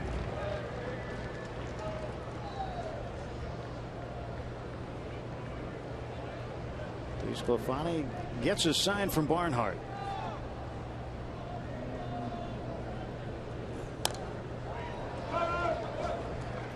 Still 0-2.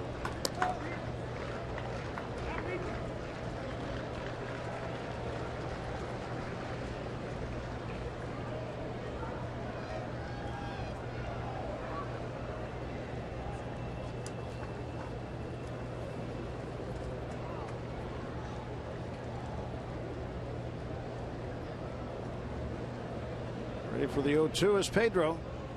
Here it comes. He strikes out for the second time in the ballgame. Pirates leave a man. We're through 5.5. Still 3-0 Cincinnati.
There's a group here today from the Wayside United Methodist Church from Vienna and Parkersburg, West Virginia. Thank them for making the trip here to Cincinnati. Also a happy birthday today to Laura Atchison. And this is a Point Park University tweet from the plane over the city, back from our St. Louis trip, just in time to watch the game today. Looking right down on the bird, PNC Park. Well, I'm sure they enjoyed last night's game, though. Yeah. That was a dandy. Everybody enjoyed that one.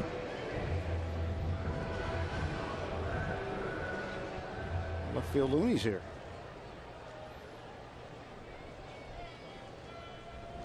Doesn't look like they're in left field, though. How about that hat right there? I love Kent Tekulve.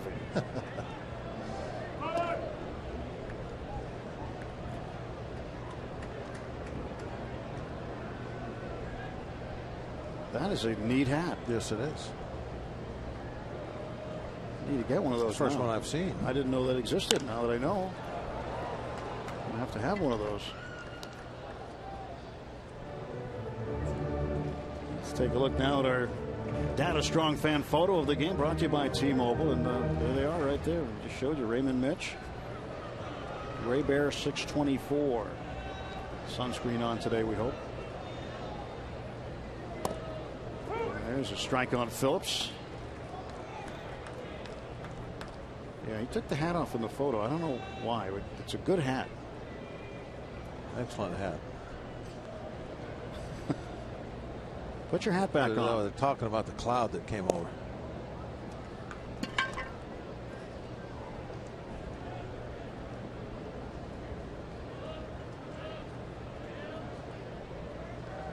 Cloud cover right now. Stay right there. It's nice where it is right now.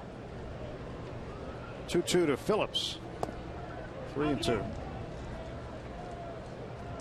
I understand, Bob, they had on Saturday when the Brewers were here some lightning come in, and one of the light standards got struck by lightning here in left field.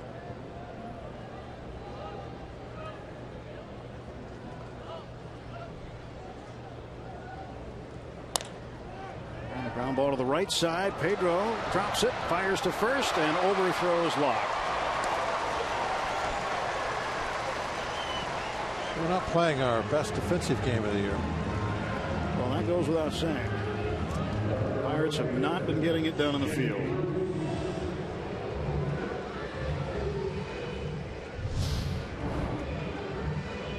That ball came up on Pedro, and they still had time, but throw to Locke. A little too high.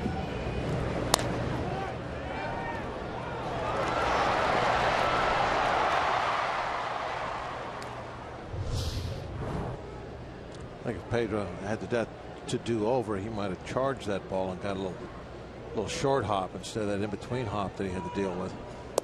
4 errors for the Pirates today. 2 on Rodriguez, 1 on Stewart, 1 now on Alvarez.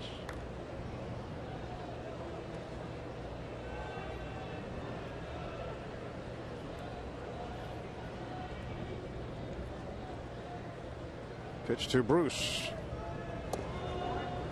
That's in for a strike, and it's no balls, 2 strikes to Jay Bruce.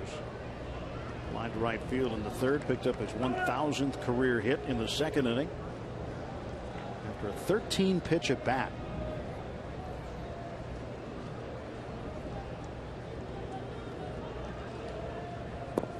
Think about this. He had a 13-pitch at bat and then walked through 13 pitches to get through 3 hitters in the 4th.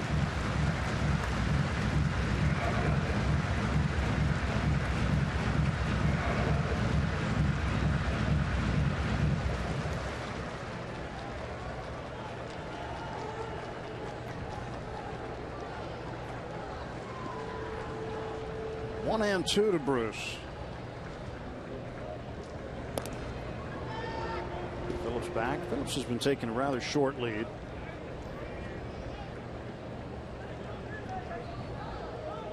I don't think he's as aggressive as a base runner as he used to be. Jared Hughes loosening up. Day getting shorter for Locke. 1-2. This is inside. Now Locke doesn't get over 100 pitches very often.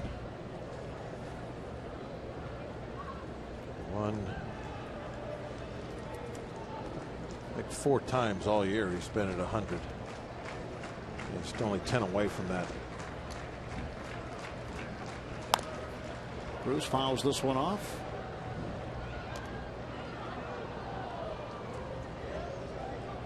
And it's 2-2 to Jay Bruce.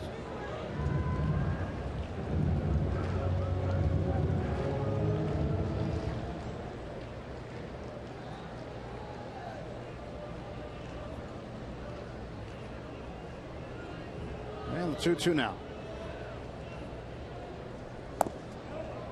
3-2.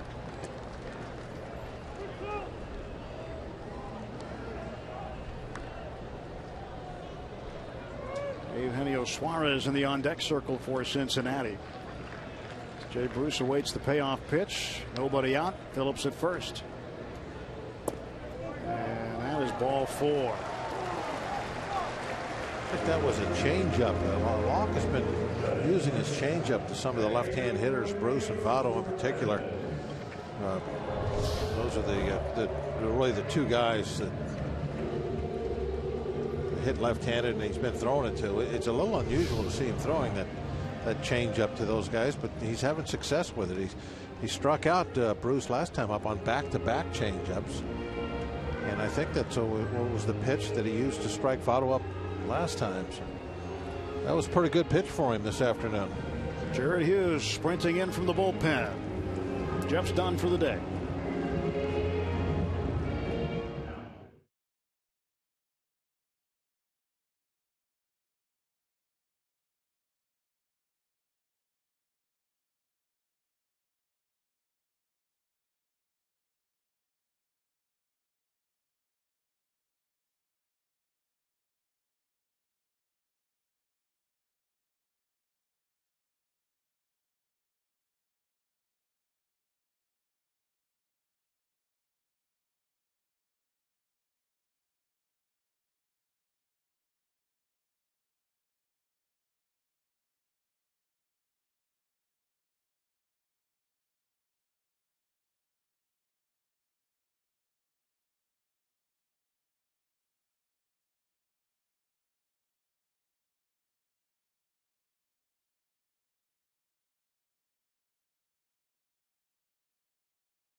after the walk to Jay Bruce.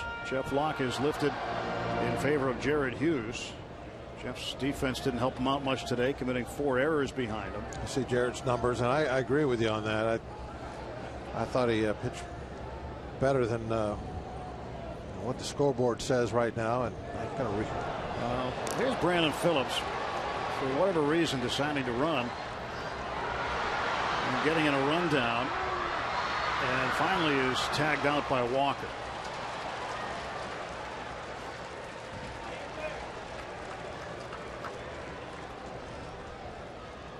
So there's the first out of the inning. Oh, right after I said he doesn't really get all that aggressive anymore, they had a little spin move on, and he went from having a great jump to being out. But he did do a good job of staying alive and, making something out of this. At least they still have a runner in scoring position by staying in the rundown. So he turned something bad into something, well, okay. Could have been worse.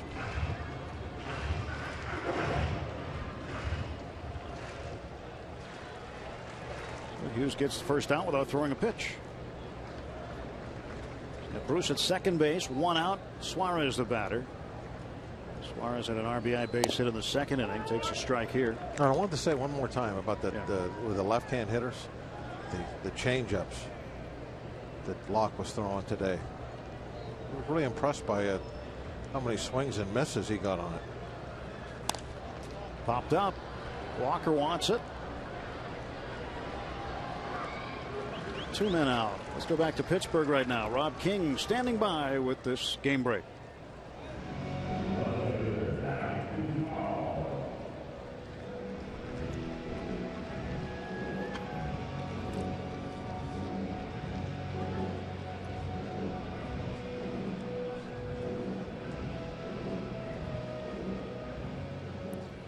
So the Cubs in control of that game early in St. Louis today. 5.5 games behind the Cardinals are the Pirates. Cubs 8.5 back. Pirates need to find a way to get back in this ball game. Jared Hughes got 2 outs. Facing Duvall, the left fielder. And Milwaukee and Cincinnati both officially eliminated. And really good chance we're going to see the 3 other teams in the Central in the postseason battling it out. Duvall grounds out. Jared Hughes puts out the fire to end the 6th.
(3-0) Cincinnati. Sean Rodriguez will lead off for the Pirates. And who's bringing the lumber?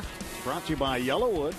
last night. Steve Cishek left one out over, and Sean went the other way into the Cardinal bullpen for his 4th home run of the season. He brought the lumber last night. Can he do it again? Sean today is 0 for 2. He has been swinging a very good bat as of late. And the Pirates down just 3 here in the 7th. Facing the Reds starter Anthony DeSclafani. And first ball swinging, and it's a ground out. That's how last inning began. Walker swung at the first pitch, grounded out. Now Rodriguez does it here in the 7th.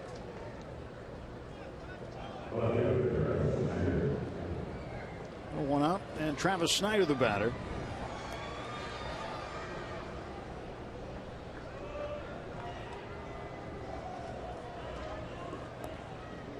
DeSclafani out of Clearwater Beach, Florida. He's 25 years old. Good place to be from, huh? It's absolutely gorgeous there. Pretty place. You spent a little time there as a player at the long the time Phillies. ago. Yeah. We go up there a couple of times anyway in the spring. Definitely Philly territory. That is a really nice beach they have there.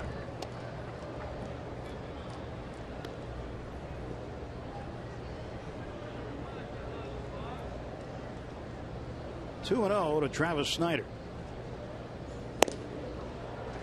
What's the name of the dolphin that doesn't have a fin? Oh, you know what I'm talking yes, about. I do. Doesn't have a tail. Yeah. Did you take your granddaughters up there? Yeah. That's. I forget that's where the aquarium is. The name of the dolphin. Clearwater there. Probably get a text here in a second. 2-1. There's a hot shot up the middle, but right there is Suarez. 2 men gone.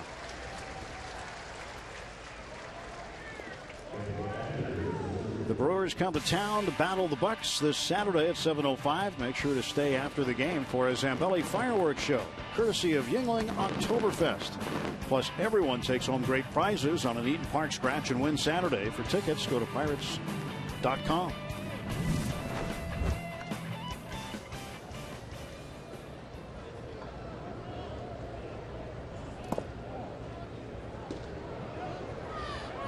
John Champagne, I think, took one. A tough spot. He's just going to try to walk it off. Yeah, I think the young man got his Pittsburgh jersey on and his New England Patriots hat. I don't know if that's legal, is it? No, that's not a good mix. Not a good mix. Thursday night, just a few days away.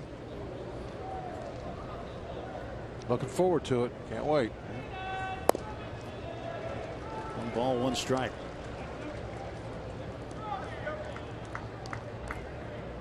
Yeah, we'll be back home. Game 1 against the Brewers Thursday night, but I'm sure somebody will give us a score or 2 during the night.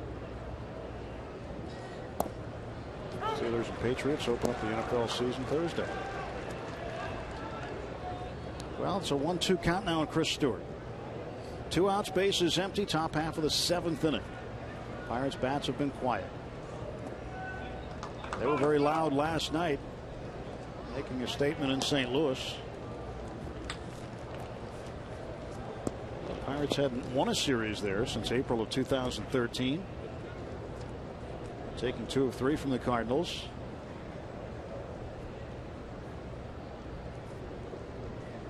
Two pitch inside, 3-2. Cubs have added another run, even one more than Rob King just told us about. Just happened, 5-0. Cubs leading the Cardinals. Michael Morse waiting on deck. There's a shot into the glove of Phillips, and a 1-2-3 top half of the 7th for Anthony DeSclafani, who's pitching one of the better games of his young career today. Stretch time in Cincinnati.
Well, here in Cincinnati, a Great American Ballpark with Bob Walk and Robbie Smikowski. I'm Tim Neverett. 3 runs on 4 hits for the Reds.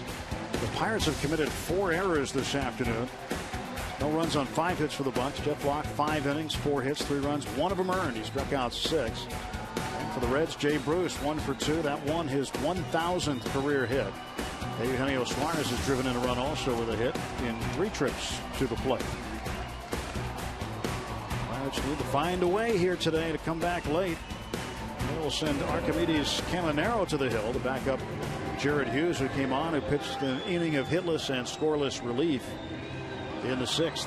Well, one of the things you need to do to come back late is to make sure you don't fall any further behind, and that's what Caminero will try to get done. A fine first year with the Pirates. See the numbers all in good shape. But he's got to hold it right there, a 3-run lead.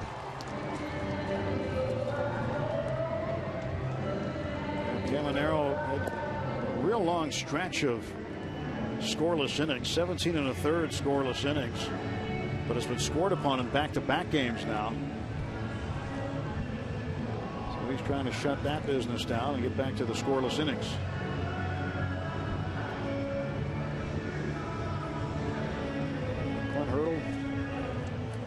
Caminero here, one guy he hasn't used in a while, and the score stays this way, and probably not going to see him anyways. Mark Melancon, he hasn't pitched in over a week. Tucker Barnhart, switch hitting catcher. First ball swinging in the air to left. Snyder toward the line, makes the catch, 1 out. A lot of first pitch outs in this ball game today. It's some long at bats too. We have had some mix of both. Yeah, it's not like everybody's going up their first ball swinging. It's not like getaway day in the minor leagues. You go up there try to get out of town, but much different here.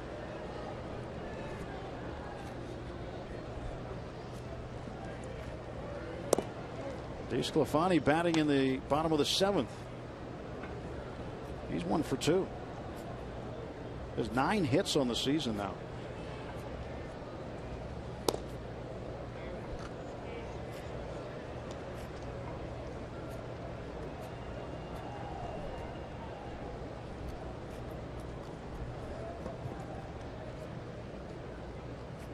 Two ball, no strike pitch. 3-0. Falling behind 3-0 to the pitcher, DeSclafani. And he's walked him on 4 pitches.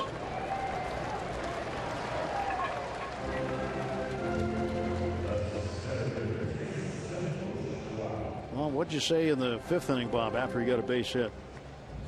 I said the might be worse than walking a leadoff hitter is giving up a hit to a pitcher. But now I've reconsidered. It's the walking the pitcher that, of course, this isn't the leadoff hitter. We got 1 out. Jason Bourgeois, the hitter. Center fielder takes a strike. But I think in any situation, walking the pitcher is probably the thing you really hate to do the most. 0-1 pitch. Bourgeois fouls it off. Especially after the manager's just had you intentionally walk the 8-hitter to bring the pitcher up. That's not good. I've experienced that. Yeah. Garrett Cole had a terrific game last night in St. Louis. Speaking of that, speaking of the Cardinals, they're now down 8-0 to the Cubs. Addison Russell has hit his 13th home run. I tell you, the Cubs are really one of the teams that have just played great baseball this second half of the season. It's been amazing, and they're going to be scary for a while now, next few years. See the Cubs in the next homestand, a doubleheader on the 15th. 4 games in that series. Garrett Cole now looking forward to his next start, and I think anybody who watched him pitch last night is also looking forward to his next start. Ground ball to second. Walker flips to Rodriguez. That is an inning-ending double play. We go to the top of the 8th in Cincinnati. 3-0 Reds.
The Pirates.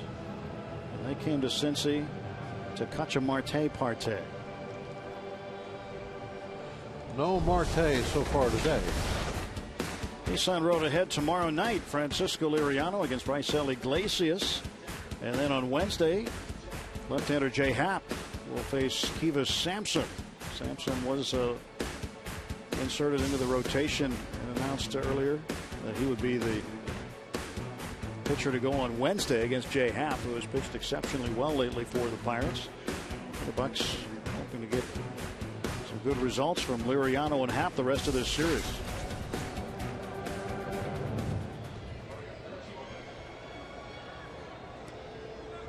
And we may see the return of A.J. Burnett soon. In fact, we're probably going to learn when A.J. is pitching again next, probably within the hour. Clint Hurdle did say today that they still needed to talk to some of the other people that would be affected by AJ's reinsertion into the rotation.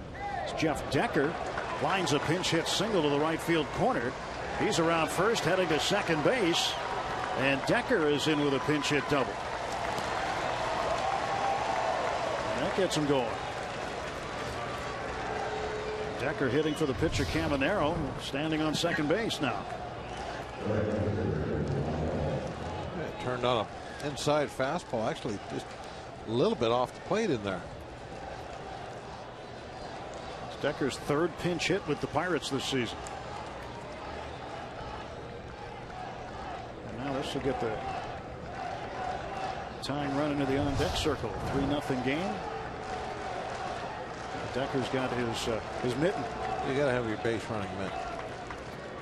See, I think if you're really thinking positive, you got that stuck in your back pocket when you're hitting. Or you can take stuff out of the oven with it at home in the off season. Polanco rips this one foul. What we were saying about A.J. Burnett just a moment ago. Clint Hurdle said that he would more than likely have word for the media after the game today on when A.J. will pitch. But they want to talk to all the players involved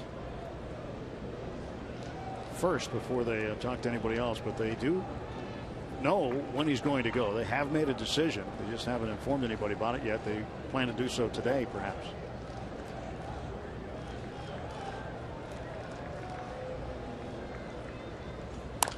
And a bouncer to second. That will get Decker over to third base. Polanco is out. Well, one out. And Neil Walker coming up with an RBI chance.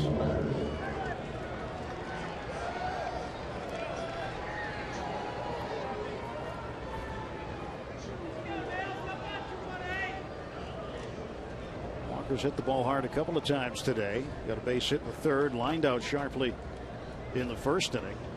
Phillips taking a line drive single away from him. Trying to get Jeff Decker home in a 3-0 ball game. Swings at the first pitch, fouls it back.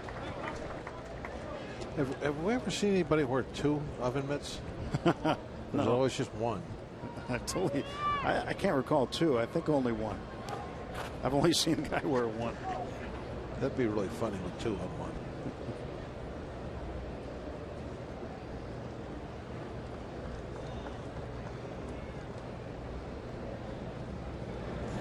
Oh, 1 pitch, and that is a base hit for Walker, and the Bucks on the board as Neal drives in the first run. Decker coming across from the top of the 8th.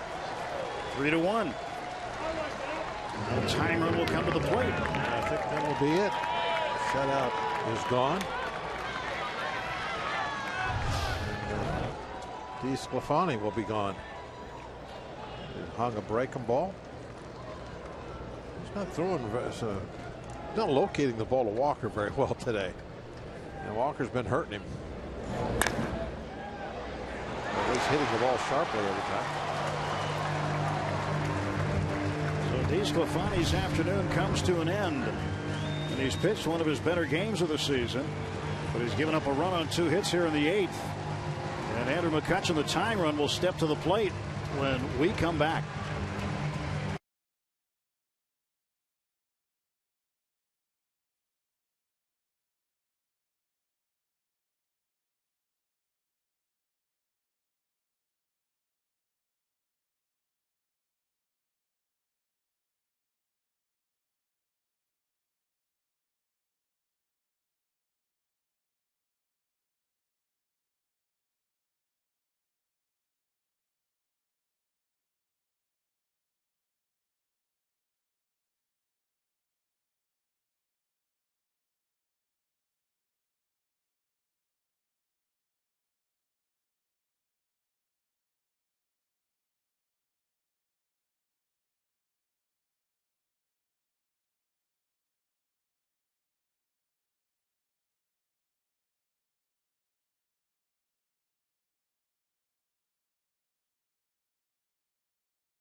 One out.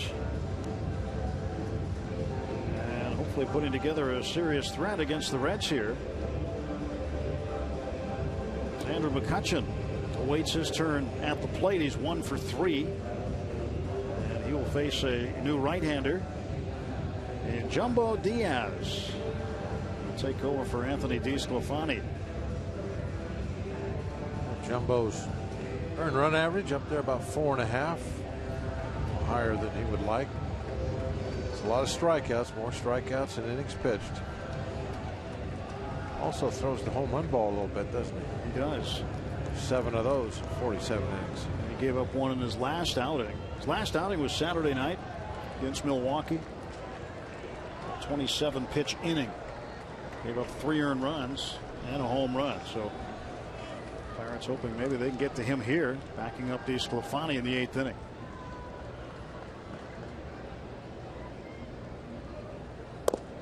Kutch takes low for ball 1.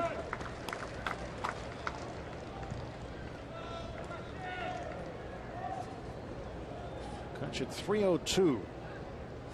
He's got Walker at first base and 1 out. Decker led the inning off with a pinch hit double. Came around to score on Walker's hit, and it's 2-0 to Kutch.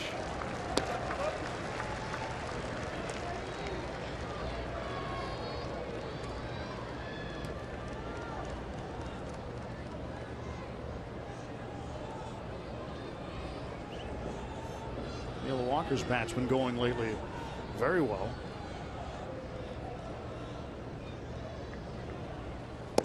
Three 3-0.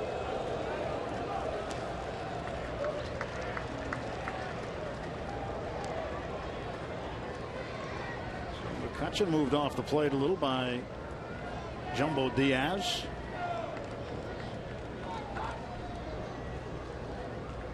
Real first name is Jose. He prefers Jumbo.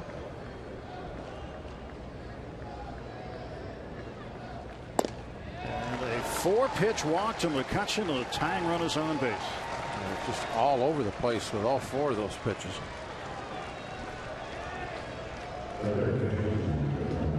So Kutch at first and Walker at second, and Jung Ho Gung the batter. Well, Jumbo has opened the door now.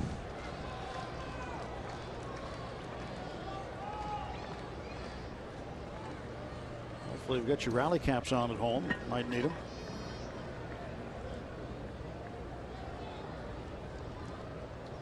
Although if I had one of those I love Kent Tekulve hats, I don't think I'd turn that inside out. No. I'll wear that regularly.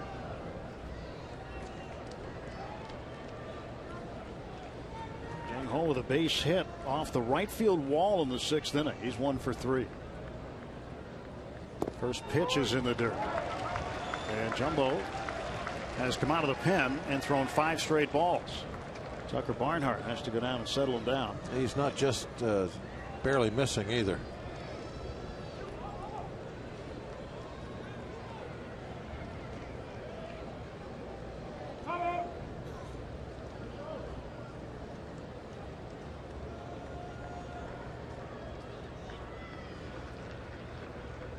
Praying for a couple of runs. There's ball 6. And it's 2-0.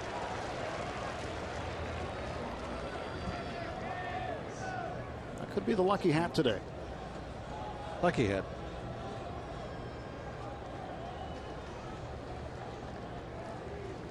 .20 pitch. It's 3-0. And Jumbo Diaz is a pitch away from loading the bases and putting the tying run in scoring position.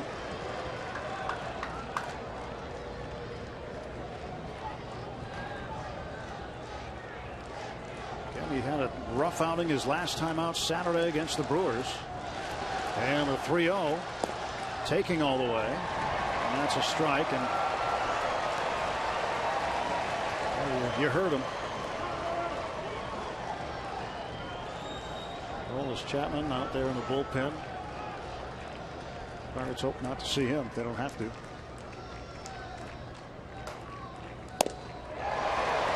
Jumbo gets a swinging strike at 98 miles an hour. He's got a jumbo fastball. But so far, he doesn't know quite where it's going. Payoff pitch. And a ground ball to Votto. The second for 1. Diaz covering, and they get the double play. You're kidding. Well, Jumbo Diaz should go play the lottery tonight. Pirates are done in the top of the 8th, but they do get a run.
ends up getting out of the inning after Jung Ho hits into a double play, and somehow Jumbo beat him to the first base bag. Well, the thing I like about this whole thing, or dislike about it, I don't know, depends on how you want to look at it, is he couldn't have pitched worse.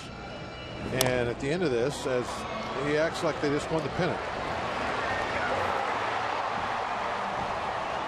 I mean, that pitch was ball 4 inside. I mean, what did he throw? 2 strikes the whole time he was out there?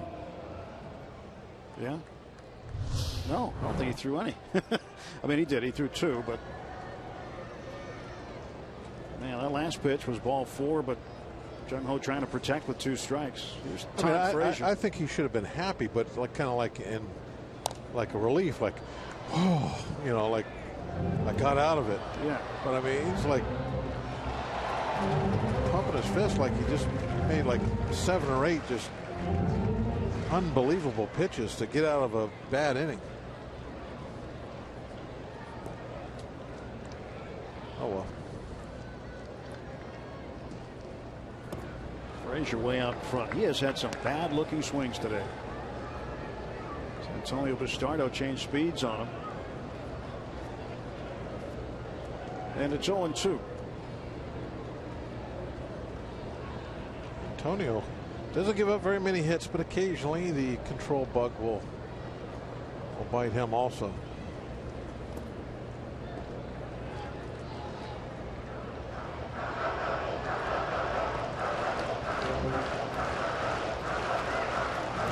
Couldn't make it all the way through his last outing. It was on Friday against the Cardinals. Ended up going 2/3 of an inning, giving up a run before Tony Watson came in and ended the inning for him.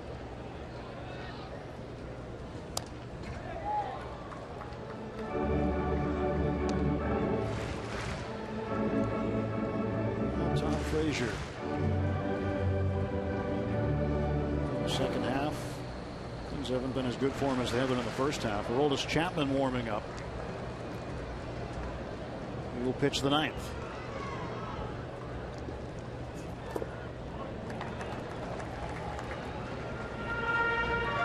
Count is even, 2-2 to Todd Frazier. Frazier's the 3rd player in Reds history with 30 home runs in a season while playing primarily third base.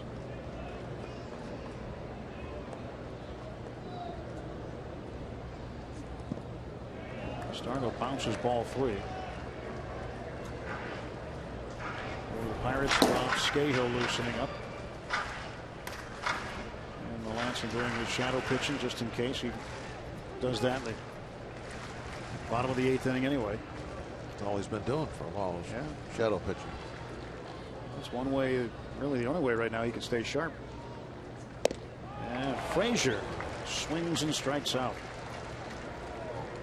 So 1 gone in the bottom of the 8th this Sunday. Pirates and Brewers, 1:35. All kids 14 and under take home a Pirate Parrot Cuddle Up Pillow. Thanks to Highmark. Get to the ballpark early for the #1 Cochran Family Fun Zone on Federal Street after the game. Kids can run the bases courtesy of the original pizza logs. For tickets, go to pirates.com. It's like a great toy for all the kids. Maybe they'll be back in Pittsburgh for that. Votto grounds it foul.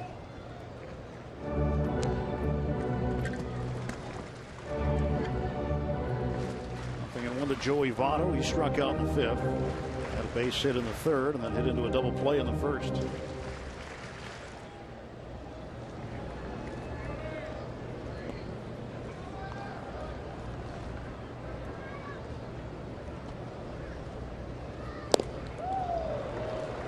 Foul tip. Strike 2. But when Bastardo gets those guys to swing at those high fastballs, he is extremely effective. I mean, that's his main weapon.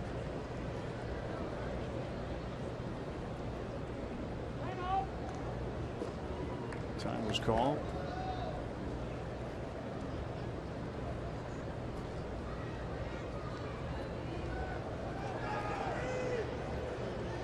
One out, base is empty for Cincinnati.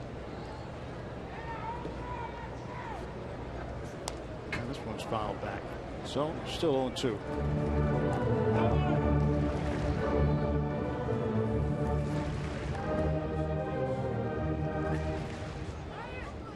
Votto will turn 32 this week. Thursday is his birthday.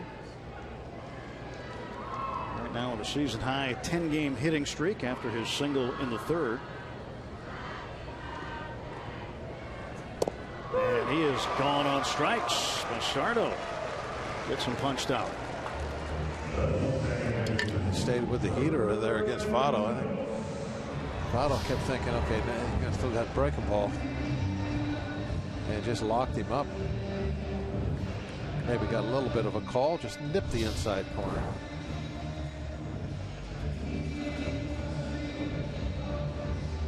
Votto strikes out for the second time. Kind of cooled him off today. A little bit. He's 1 for 4. Which is cooling him off. Yeah.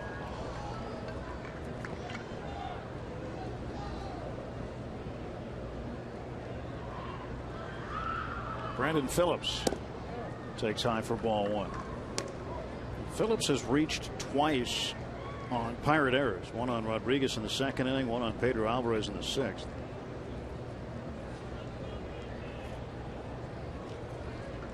He's also struck out.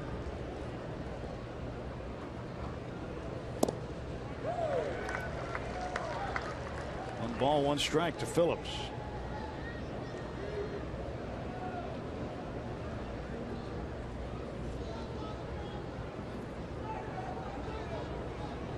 You look ahead to the top of the ninth inning. Pedro Alvarez due to lead off. And Aroldis Chapman will be the pitcher. And with such a deep bench, does Clint Hurdle go with a pinch hitter for Pedro, knowing the strength that Pedro has? But well, Pedro's strength isn't going to do as much. You need 2 runs. Yeah. Stewart took it off the mask. By the way, the error that was charged to Chris Stewart in the second inning now changed to an error on Gregory Polanco. Stewart with no errors today. 1-2, and Phillips fouls it down the right field side while out of play. Yeah, you need a bloop and a blast to tie it. 2 to tie, 3 to win.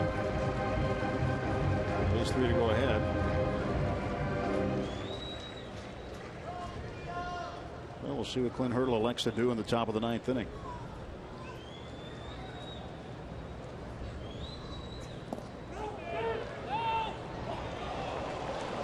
Wow, Bastardo gestured like, are you kidding? But neither the home plate umpire John Tempane or the first base umpire James Hoy said he went around. Tempane might be the best asker for help that I've seen. I mean, he's loud. He comes out right away. It gives you the good point down there. Definitive. Yeah. And I like that as a pitcher. Line drive to right at Polanco. Because you're going to get you're much more likely to get a swing call on it when someone's asking in that way. Chapman to pitch in the ninth.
Aroldis Chapman coming on to pitch the top of the 9th inning for the Cincinnati Reds. They lead it 3-1.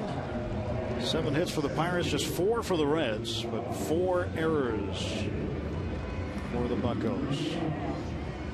Take a look at this. This tweet came into hashtag Bucks Booth. I love Kent Tekulve. Could be the lucky hat today. That's a quote.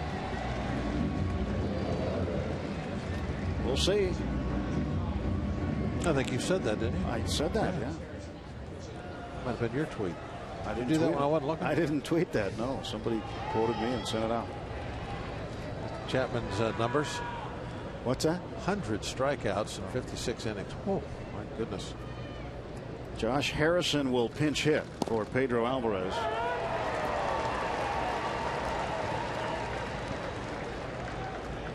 So the Cincinnati kid, his parents watching. Former Cincinnati Bearcat. His name is all over the University of Cincinnati record books. And he swings and misses. That's strike 2. 1st of August, the Pirates were here in Cincinnati as Jason Burgess moves over to left field. Ryan LeMaire is now in center field. He's come off the bench. And on that date, the last time they faced Chapman, they ended up with 3 hits and a walk against him in the 9th. And they had the tying run and go-ahead run on base. Pirates would ultimately lose 4-3 as Chapman struck out Marte to end that ball game. But they pushed him right to the edge. The 0-2 to J-Hay. 1 ball and 2 strikes. I think Sean Rodriguez got one of those hits that day. He's on deck.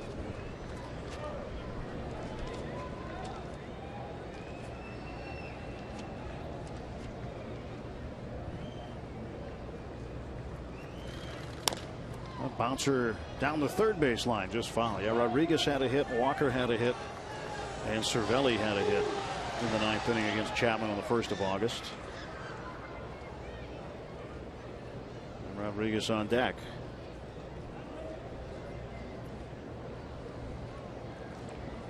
Harrison 3 for 10 against Chapman.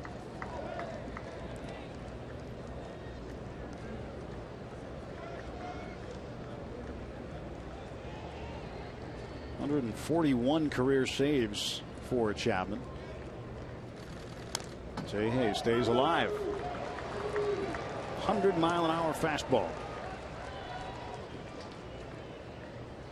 Some high heat. You got to gear up for that pitch. And just hope you can make some kind of an adjustment if it comes with a breaking ball. Strikes out. Another 100. 1 down in the 9th.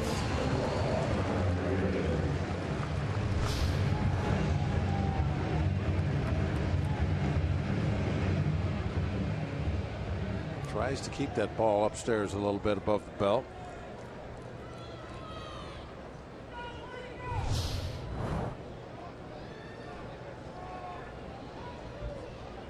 Sean Rodriguez is 0 for 3 today. As Chapman gets set to pitch to him. Another triple-digit pitch.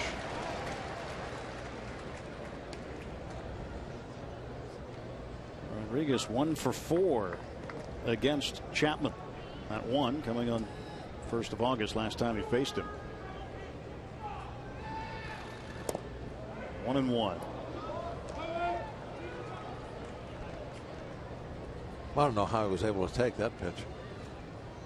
After the 100, you would have thought as soon as that ball looked like it was going to be a strike, he would have started the bat.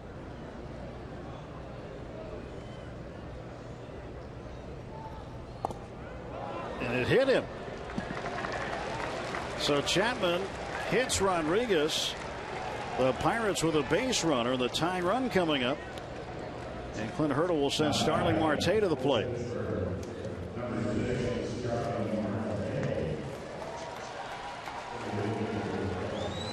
Pirates continue their series from Great American Ballpark tomorrow evening. Our coverage starts at 6:30 with Pirates pregame presented by WB Mason on Root Sports. Francisco Liriano 9-7 will oppose Raisel Iglesias, who's 3-6. That's tomorrow right here. Well, the Pirates alive in the top of the ninth, trailing 3-1. Marte takes a ball upstairs.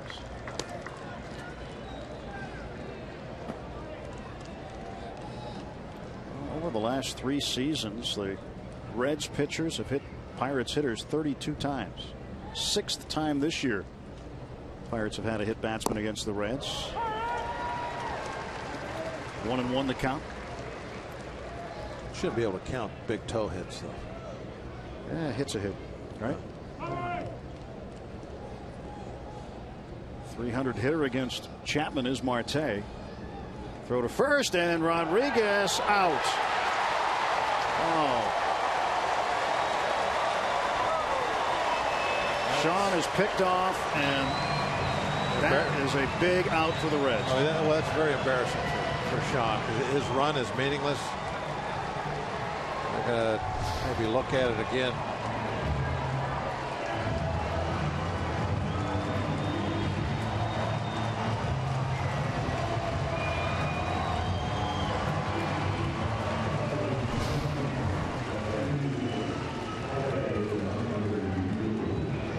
Looks like the Pirates are going to challenge this. Yeah, what do you have to lose? Nothing really. Looked like Votto tagged him on the forearm, didn't it? Yeah, but does it matter? You still got to challenge it. I mean, it's the 9th inning with 2 outs.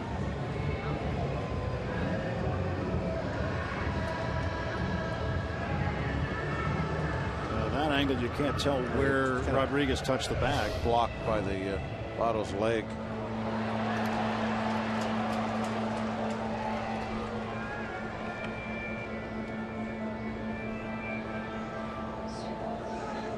If he is out, that would complete a rare bad day at the office for Sean Rodriguez. As he stands and watches. And the call upheld. So now the Pirates are down to their final out today.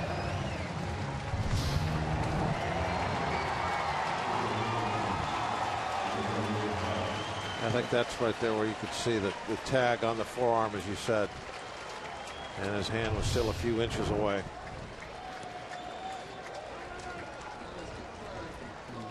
The call was confirmed, and Rodriguez is out, and now the Pirates quickly down to their last strike today. 1 ball, 2 strikes to Starling Marte. Pinch hitting to Travis Snyder here in the 9th.